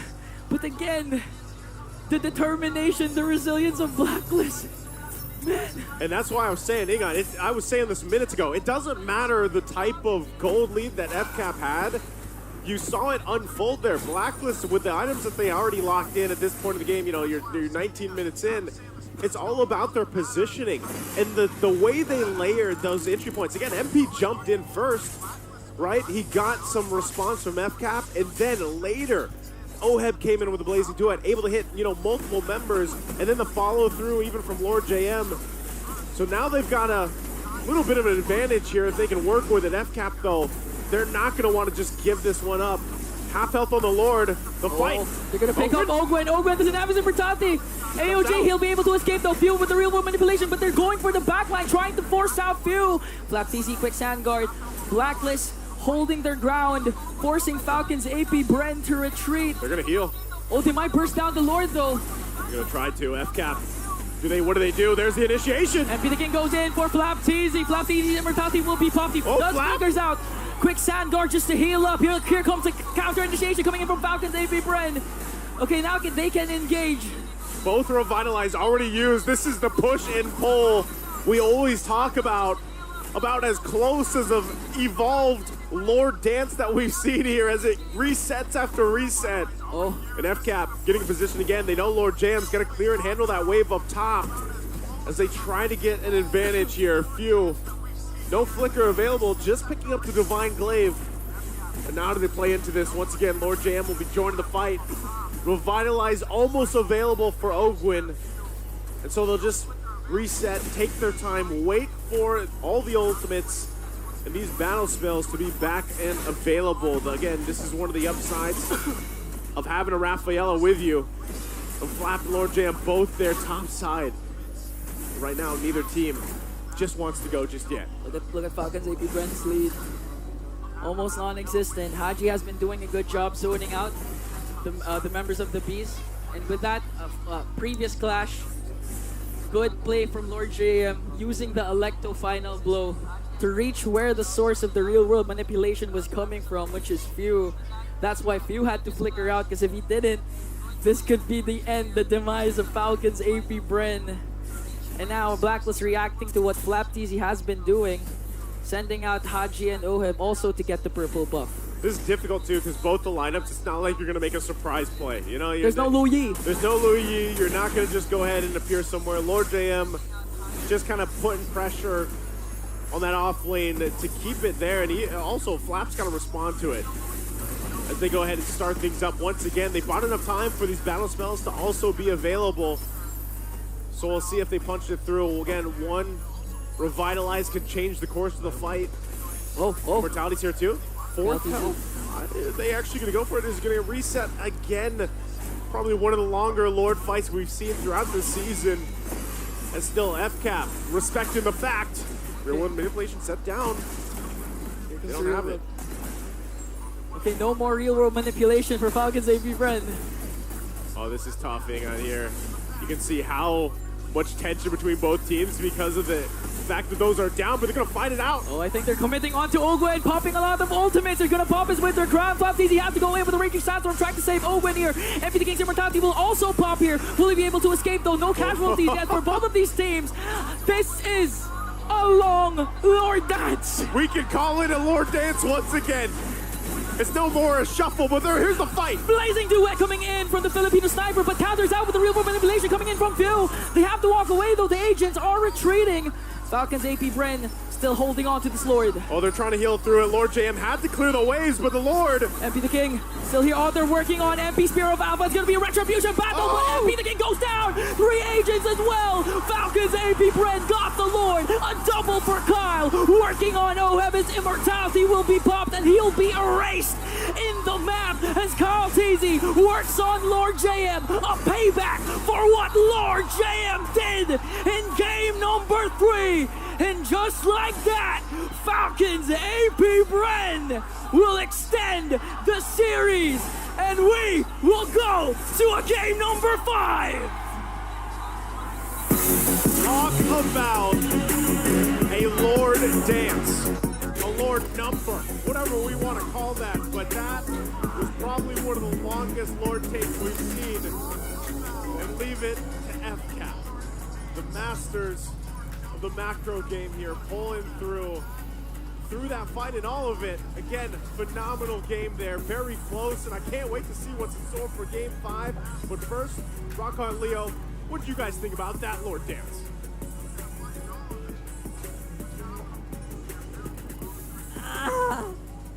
I don't know. What was that? I don't know. What was that?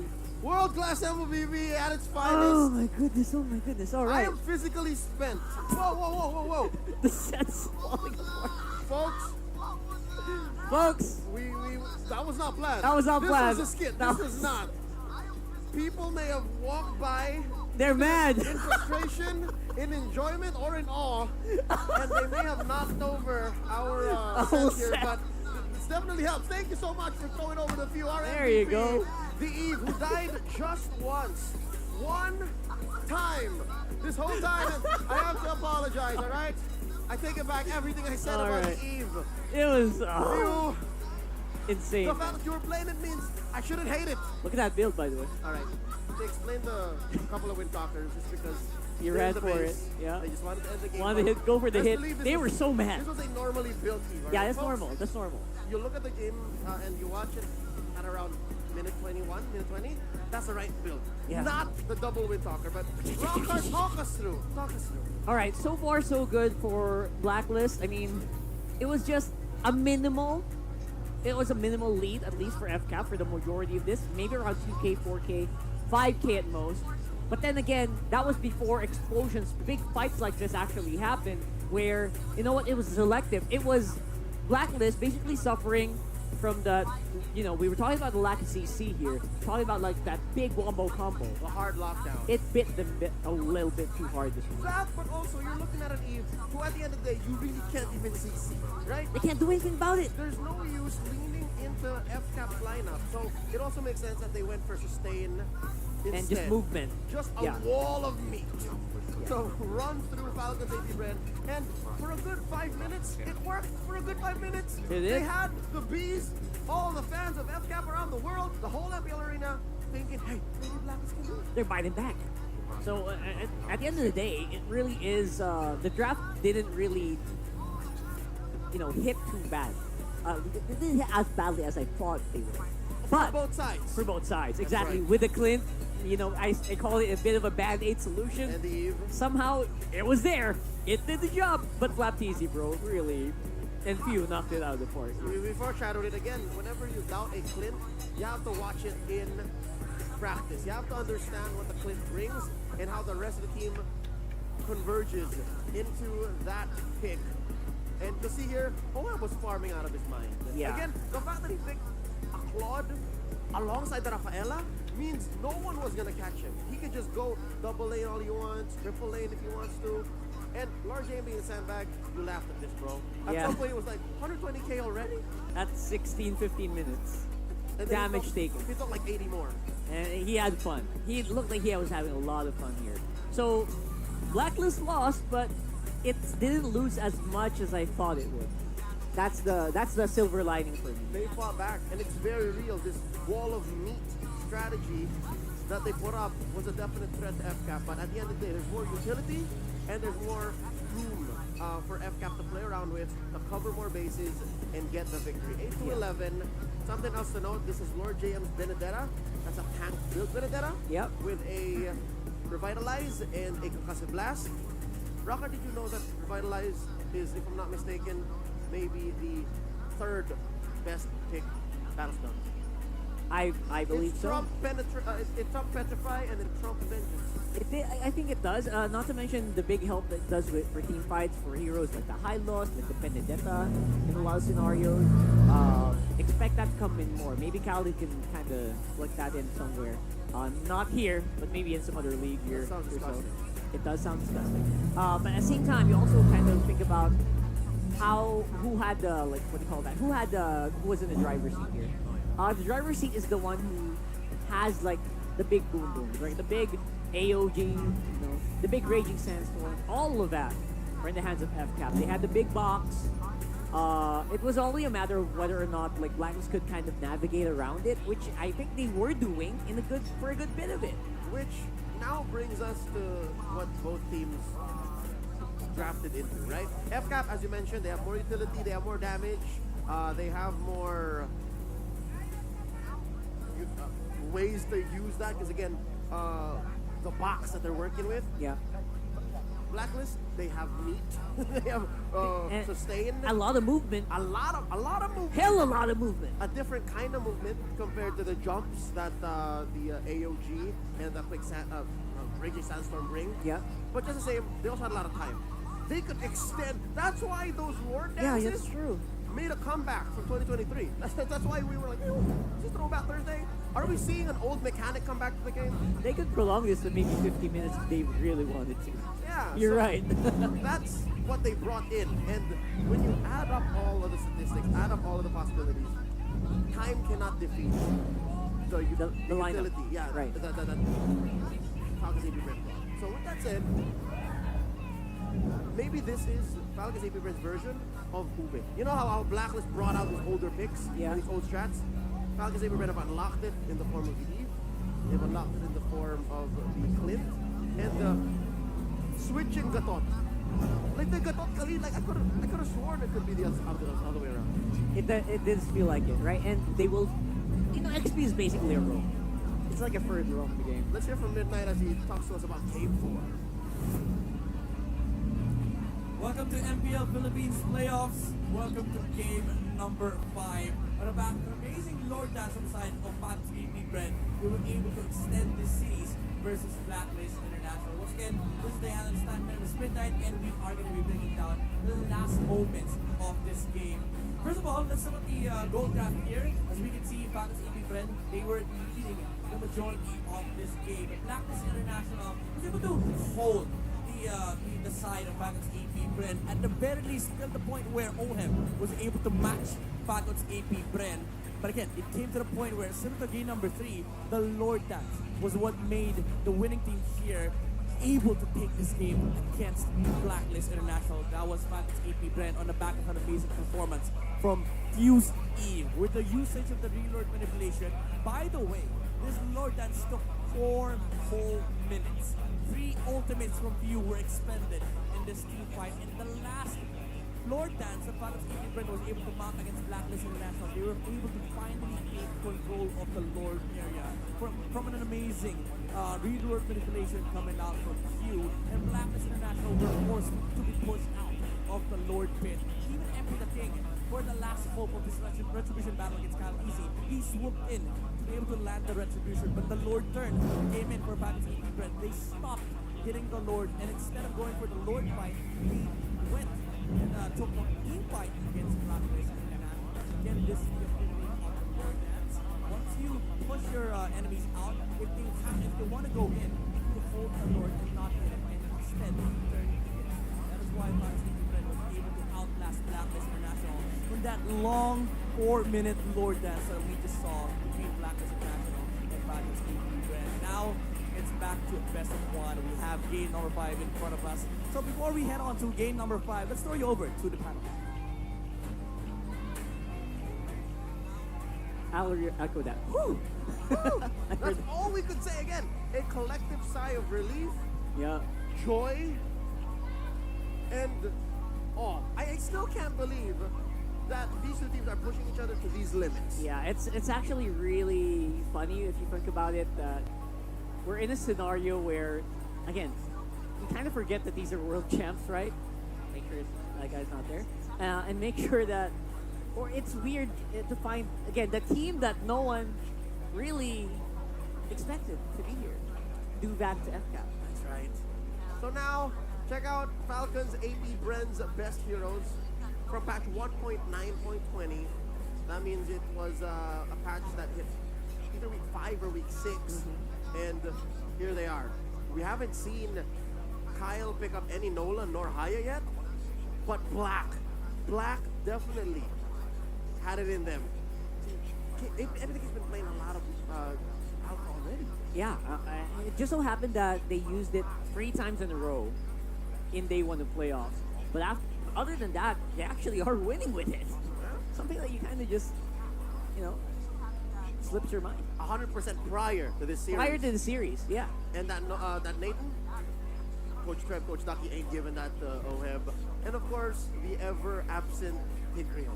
Where is Perks' Tigreal? And are we gonna see a CC? Actually, I'm not gonna be surprised if we see the CC. There you go. See the CC here. But is the CC the right hero? Sure, it's 100% for Blacklist. Yeah. But watching these previous games, you need a hero on Gore JM that really impacts the game. Yeah. Again, impact is, I guess, if you think about it, teams think about it in a subjective way, right? Again, the impact, literal impact. If you're thinking about it, that's Khalid. Boom, gatot. Boom, gatot. Boom, that's impact. But then again, impact that you can get with the final slash is really subjective. That too. And the impact of the Benedetta, it wasn't a big boom boom. It was like, oh no, you don't have minions. Your tower's gonna get pushed. You don't have minions. Oh no, I can cut through your lineup. Yeah, oh no, I rotate just as quickly as a Khalid. Exactly. And Not your sure. backline's kind of in trouble. Yeah, don't quote me on that. I don't know if she can rotate as quickly as a Khalid. We need to. The jury's not on that. We need to go to the lab first. Someone should make a TikTok and race a Khalid and a Benedict. Yeah, a Khalid from 0 sand walk stats. Because he has to build that up. Oh, right. From 0, yes. So anyways, we're down to game 5. Hard reset, both teams. Best of 1. Winner moves on to the upper bracket finals. Loser drops to the lower bracket. It's not over yet, but it definitely helps. It helps. So with that said, Rockhart, Blacks have been pushed. They're furthest in the playoffs. They've, I don't know, I don't want to say they've exhausted all of their strats just yet. Knowing Bonchan, probably not. So does he bring it out now? Maybe Treb knows. Maybe Treb knows the tells. You're the guy who said it, right? You're the guy who said it. I mean, it's not like going home kind of vibe yet, but you're like that close to M6. Dude, you're gonna lock in that close to M6. You're locking upper bracket finals, minimum top 3. So from the season that Blacklist had, and you're gonna go minimum top 3. I would throw everything right now. But then again, right time, right place. You can't just force an Estes here. You can't just force what other random like old Blacklist mix do we the have? CCS this you can't force like Beatrix maybe. Rafael SCC. What about Beatrix? I mean, we saw it was a good showing. We saw right? Kaja from Aurora last night. Yeah, so maybe it can work here. We're wild for that. Everyone loved it. Okay. Here's the draft. You talk to me in the regular season and you show me this draft. Of course, I would understand the Suyu, but you show me Blacklist draft. You would kind of. Like, I would be what? It'd be like you got like. But then you tell me following that, hey man, match lasted 20 minutes. I would. This is a composition you would want to run over and over again, and then just see the impact, right? Yeah. See the impact that will have on top lane, on the XP lane or whatever, and see the towers fall. And I think there's a reason why Jungle Vendetta, XP Vendetta tank is so good. It's just because it will mess up all the hot top tier plans of the teams that we have right And now we're going into game 5. Blacklist is once more going to have side pick. Oh no, it's not. It's FCAP. What? It's FCAP. FCAP is home. Oh, that's true. All right, let's sit down on that. Consider the options. Yep. Real quick, we want to shout out the students from Central Philippine University, Iloilo Science and Technology University, and West Visayas State University, who are at the Festive Walk Mall for the MPL Philippines Season 14 playoffs watch party. For everyone who just wants to join, head on over. Again, they are at the Festive Walk Mall in Iloilo, and register at moontonslph.org/MPL Watchfest. That's right. And Students again, and students at heart. it's not too late for you guys. Students right? of the game. Let's go. Come on. Students of the game. That is such a way to do it. I mean, aren't we all? Everyone is welcome. Well, I'm just trying to say, daghang salamat to everyone who comes over. Again, that is at the Festive Walk Mall in Iloilo City. 30 seconds until the draft begins. So, FCAP on blue. FCAP on blue. I'm gonna say that. There's a small voice in my head that says otherwise. But it's FCAP on blue. If it's we're waiting for the update. I'm not saying it's FCAP. Yeah, I wanted to double check that as well because my brain is. I'm forgetting a lot of things now because I'm just focused on like what happened in the previous one. So, this or the games? No, not that one. The previous game, okay. Right? We're talking about like who went first on the draft. It's pretty crucial at this point, right? Because especially right now. There it is. There our memory serves us right. Yeah. Right. Home. Falcons AP Brand, they would rather still pick blue, and they did lose a blue game here in the series, so that dropped from 67 to 64% their win rate. Yeah. And even their side selection priority now has adjusted. 65. So what all that means is that FCAP is definitely on the side they want to be in, and they win about almost 6 out of 10 games, 6.5 games, give or take. Yeah. 7 on a good day. So now, that said, they're on blue. Rockhart, I think they're going to try to force a Suyo. Suyo is just too much damage and too much utility. That's right. Or hear me out. Okay. Just kidding. Just kidding. I'm not here. This is still Coach Ducky we're talking about. All right, here we go. I'm kidding. Falcons AP Brand banning out the Matilda. Fanny's out. Perfect. The Hylos and the Eve. Whoa. Oh, I think they were reading into a reversal potentially for Blacklist. And Blacklist taking out the chip, and Coyote is banning. This is something that you can kind of expect, especially with teams that scrim a lot against each other. They've probably seen this pattern previously. Somewhere there. And they don't want it to bite them in the bottom here. So I actually don't mind it. But because of these picks, Suyo definitely still feels like it's the prime pick. Suyo or Gatot? Or Gatot, yeah. It feels like even if they lose on it, they will still pick it. Sushin! The steal! So does Black go Suyo Gatot? Yes. Ling! Sorry, I'm just... I know, alright? You don't have to tell me, I'm just excited. I know everyone is. Gatot is still in. The Ling Gatot, so that leaves Falcons AP Brand to pick the 2 newest heroes in the game. That's a trap, isn't it, though? Right? It feels like a trap for FCAP. We're gonna go Ling. Are you gonna pick what you want to pick? And if they go for it, gotta be. It's gotta be Bonchan. That's a Khalid! They're going for the really Is it just curvy Rockhart, picks. or has Blacklist unlocked the quote-unquote playoffs draft? Because now even Falcons is drafting that way. Yeah. It feels like it's just so easy to just throw it that way. How I half expected the Nana. I thought that we were getting it, but no, it's Angela. There's the Angeling. Already 2 solid targets for the Hearthguard in the first phase alone. So how does Falcons AP Brand attack that? First of all, I think they should just kind of remove most good goal laners. Oheb. Oheb is going to be the prime pick here. And Harris. Bannon Nolan. Nathan and Harris. Yeah, there you go. Other than that, everything else you can kind of just forego. You can just bypass here. All right. Angela, besides Esmeralda, doesn't have like a real counter. Like she just is good. She's just good overall. Yeah. The only problem is Haji's gonna have to play from a position where his mechanics don't matter as much. I think he's been there once or twice in his career, right? So I think he can take it. But then again, you are talking about FCAP, so I feel like you have to be on your prime here if you really want to go toe-to-toe against Super Marco right now. And right now, it feels like FCAP does know the target here for Blacklist. They take out the Lunox, so it looks like both teams are indeed attacking the gold lane. Harrod's still up. You gonna let that through? I feel like Marco might just have a wee bit deeper hero pool, so he doesn't mind like playing the Clint. He doesn't. Yeah, exactly. He goes for the Clint in really good days. So, you know what? It's something that you can kind of just flex as a strength if you're FCAP. See, There you go, Harrison. Perfect. This might just be a Claude again. It's the safe pick. Yeah, so that's the Harith ban, folks, in the blank It's not blue showing box. up yet, but yeah, that's Harris. So now Blacklist has to pick.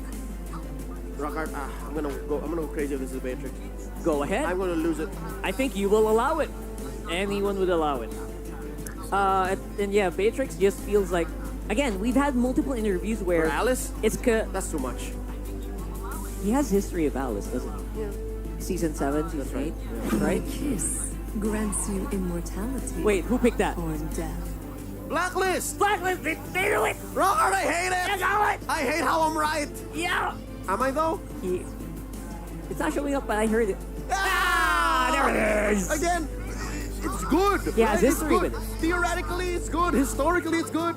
But I'm worried it's too expensive. It does feel like it. Ling and Alice in the same lineup. And then you have a low impact mid laner in the Angela? Oh no, I don't like it. They're wave clear. I'm gonna say it now. Outright sucks. It might take. If you're defending in your base, you can't rely on Angela to clear the way. Yes. And it will take maybe 12, 15 minutes before they can actually have a good team fight. Oh no, there's the Edith and there's the carry. What's Blacklist to cover up with? Where is it? That's Belleric? No, that's Yu Zhong. That's the Yu Zhong! Wow, welcome. That's 3 solid targets for back. Haji's Angela. Lord JM. Pick a poison! He's an impact player. He's playing the Yu Zhong. He's gonna hunt down that carry. He gonna make Super Marco give him his lunch money. Love it you put it that way. But yes, I think money is going to be the biggest issue here for Blacklist. Not money literally, but gold, guys. That's right. You got to just bridge your way through 12 minutes. All right, it's all in on this, folks. Yu Zhong dusts himself off to come back for Game 5 in the decider. Who moves on through the upper bracket? Falcons AP Bren or Blacklist International? We are just a few moments away from the game beginning. Rockhart and Leo signing off for the last pre-game in this series as we go over the Ingan and Nice. Thank you so much, Rockhart and Leo. And man, oh man, lunch money or not, we are Welcome to in Mobile Legends. for a game number 5. I have no clue who's going to come out on top of this one. It's going to be FCAP or Blacklist International because I love both lineups. Ingan, what are you thinking here? How do you feel? The Yu Zhong is up too. A real throwback brought to us by Lord JM. Finally, the dragon. We can finally say Black Dragon form once again. And this actually complements his playstyle because the Benedetta a while ago, he was just literally, zoning out, trying to disrupt Falcons AP Brent. And what a better way to do it with a Black Dragon form. Might as well. Again, there's so many good choices here, I guess you could say, for Haji to go ahead and use that hard guard. And, you want to get to that back line. Perk's taking a couple shots here. Of course, relying on some of that healing. Again, even the Revitalize is going to play a part in both. Or actually, it's just Black that has it. Oh, whoa. Okay. They're committing a lot just to bring down MP the King. But Haji with the Love Wave will save MP. Now they're focusing their attention next onto Kyle, onto Perks. Kaltizi with the Queller. Queller again. This time around, a good pickoff there. Starting things early on for FCAP. And we all know what this does. I mean, the panel on actually both languages talk about how snowbally Suyo can be. And I'm sure for most of the viewers out there, you guys have seen this hero now time and time again throughout the last couple weeks. He's been available for competitive play. And so there's got to be a response. And that's why there was so much pressure put on MP the King as well, because that combo alone, the Angeling, can be devastating, especially in the early game once that hard guard's available. Haji doesn't have it just yet, and this turtle is up here. So we'll see. Again, he's not going to have it most likely for this fight. Another catch from Ogwen onto Perks. Now Flap TZ going to cut off Perks' extra route there as Kyle TZ will get the turtle. MP the King goes in with the Tempest of Blades, trying to do something there. And I do agree, a lot of pressure is going to boil down to MP the King because we all know the Alice, strong in the late game, scales up. But if MP the King doesn't manage to, you know, make it past the mid game, the Alice pick won't be any use. Look at this protection too that Blacklist International has to do continuously to go ahead and allow MP the King to get that purple buff at least. And so with that, the FCAP's going to play with the kind of lead that they built themselves, this kind of rotation that they're doing too.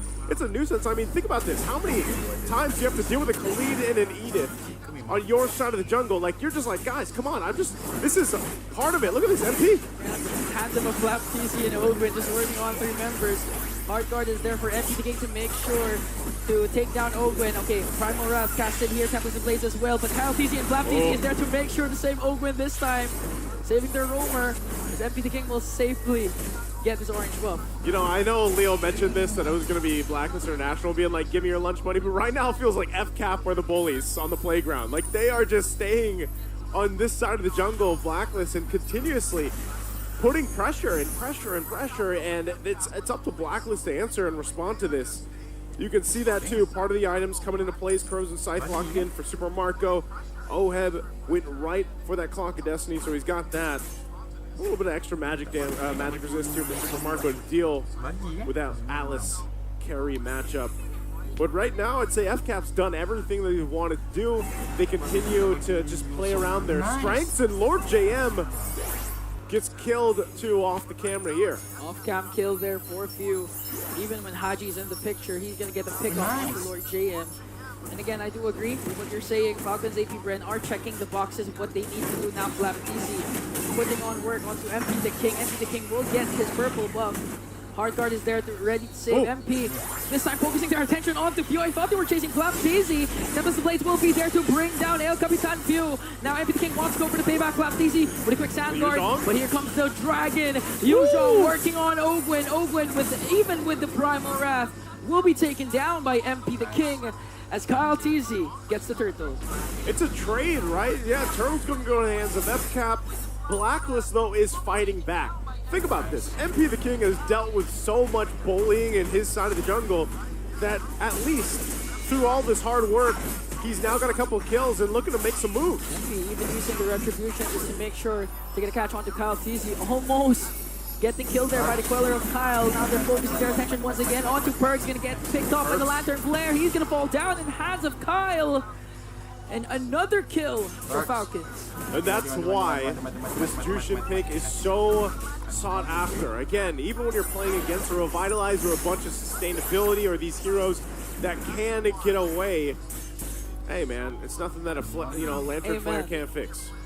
Yeah, that's why Haji's also been using the both. Jushin. Both of them, they know the capabilities. Whenever someone, either of the mid laners does this, they're doing a great job of getting pickoffs. Even if Few doesn't have damage when it comes to the Lantern Flare, it does its job. It helps prevent Blacklist's aggression, even if they have perks with the Gatotkacha that you know is really quite tanky. Yep. He has to play it safe, because so far he hasn't been crossing the river, trying to gather information over Falcons AP Brent to help aid MP the King. Like, look at this. Look at this setup here. Just whenever the purple buff is up, Blacklist knows, all right, we get in position, protect purple. Let MP the King continue to go ahead and farm up, scale up the way he needs to be. He hasn't gone down yet, so for the most part, Blacklist is fine. It's just, you know, if they go 3 for 3 for Turtles, for FCAP, that's not the end of the world here for Blacklist. They can still go in, even when it comes down to the Lord fights, and hope that by that time, Oheb is where he needs to be. Again, he's still working, I think, on that second item. He did have that Clock of Destiny pretty early on. I think he rushed it. But eventually, your lineup starts to shine towards the later portion of the game here for Blacklist. Right now, though, it looks like they want to go ahead and contest this. Baptizi for the front side. Ogwin will join this too, at least forcing them back. Here we go. They're gonna pick up Perks. Perks forces to use their Revitalize. MP the King goes in, plus the Hard Guard. Here comes Tempest to play the Dragon as well. A lot of ultimates being casted. No precise target yet, but Owen will fall down in the hands of 5 members of Blacklist, preventing Falcons AP Bren from going for the turtle.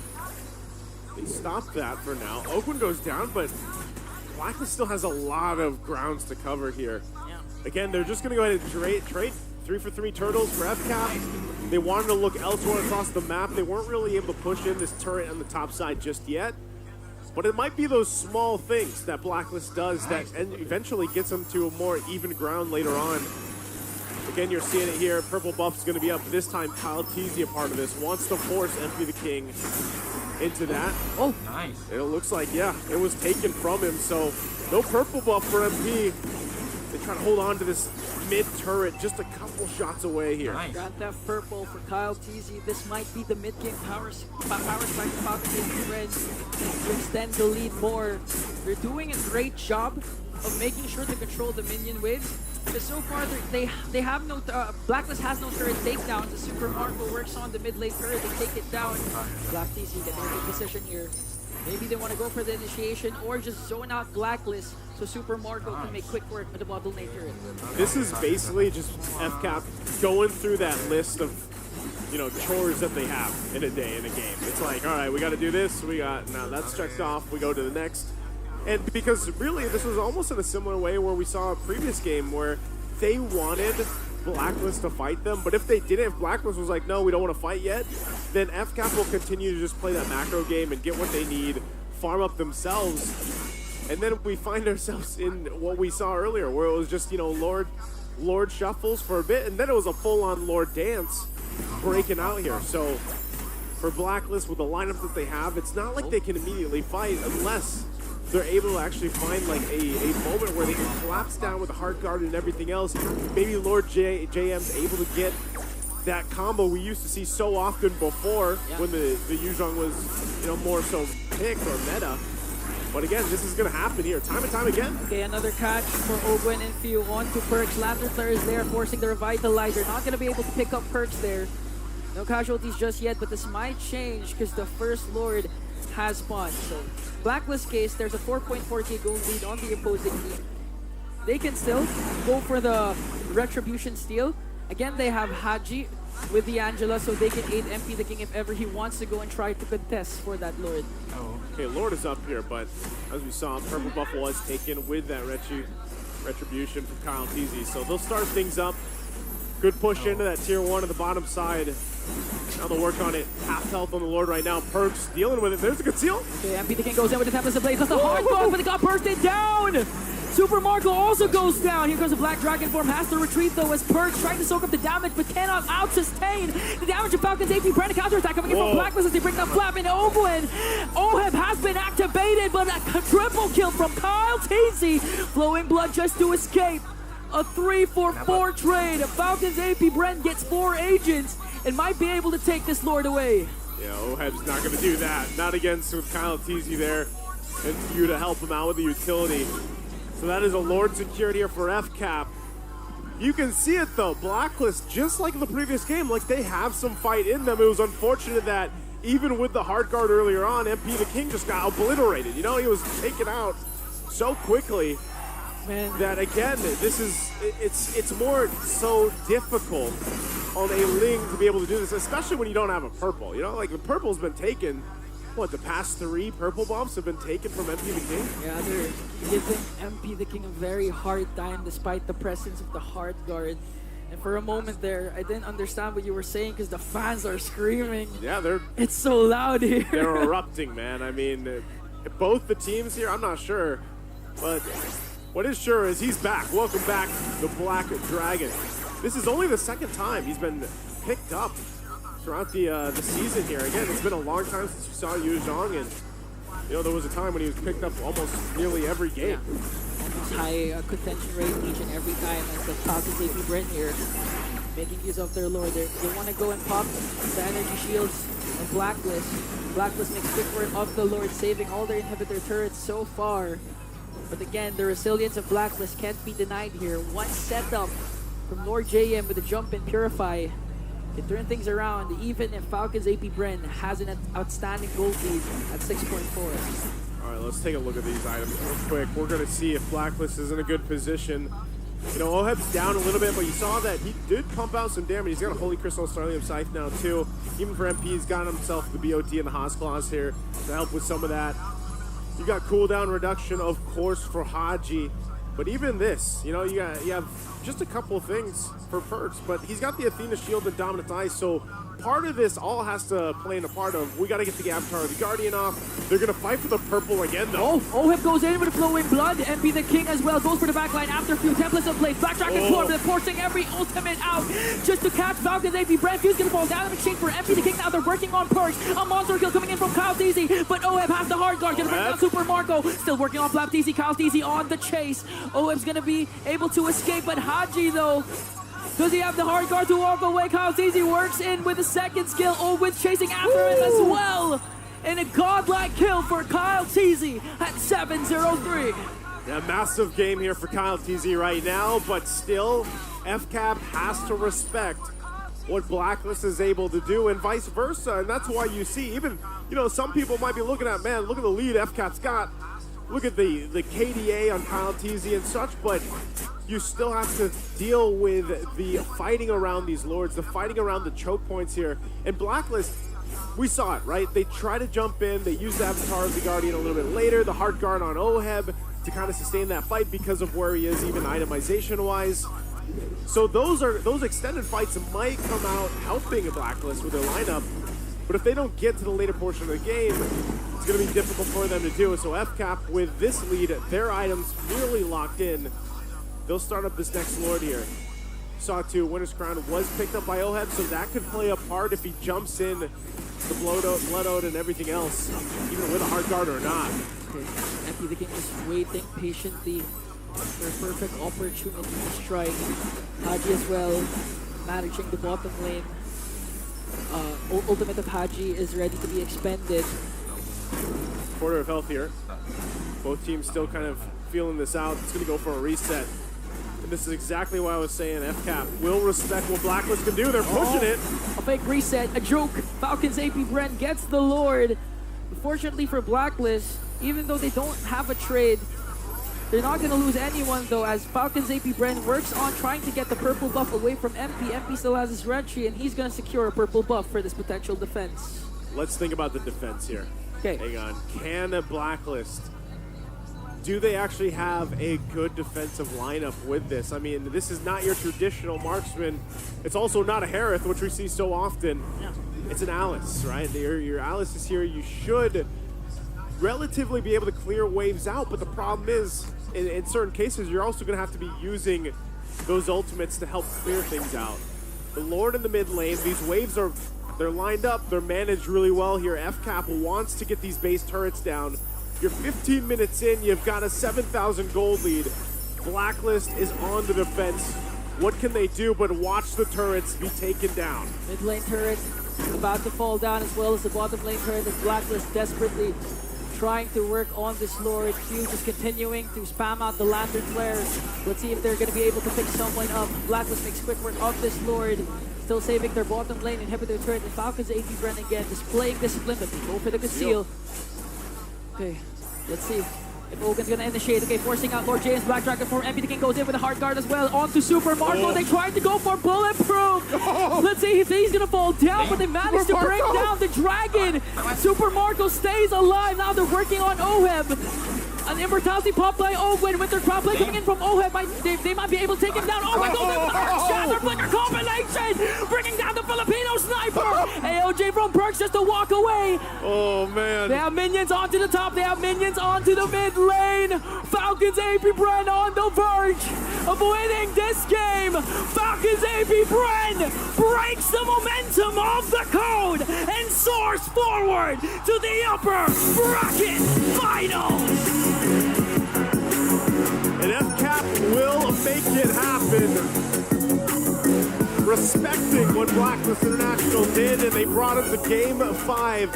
And it all started once again with Blacklist getting Game 1 0-16. And they wanted to go the distance, and FCAP did just that. Okay, guys.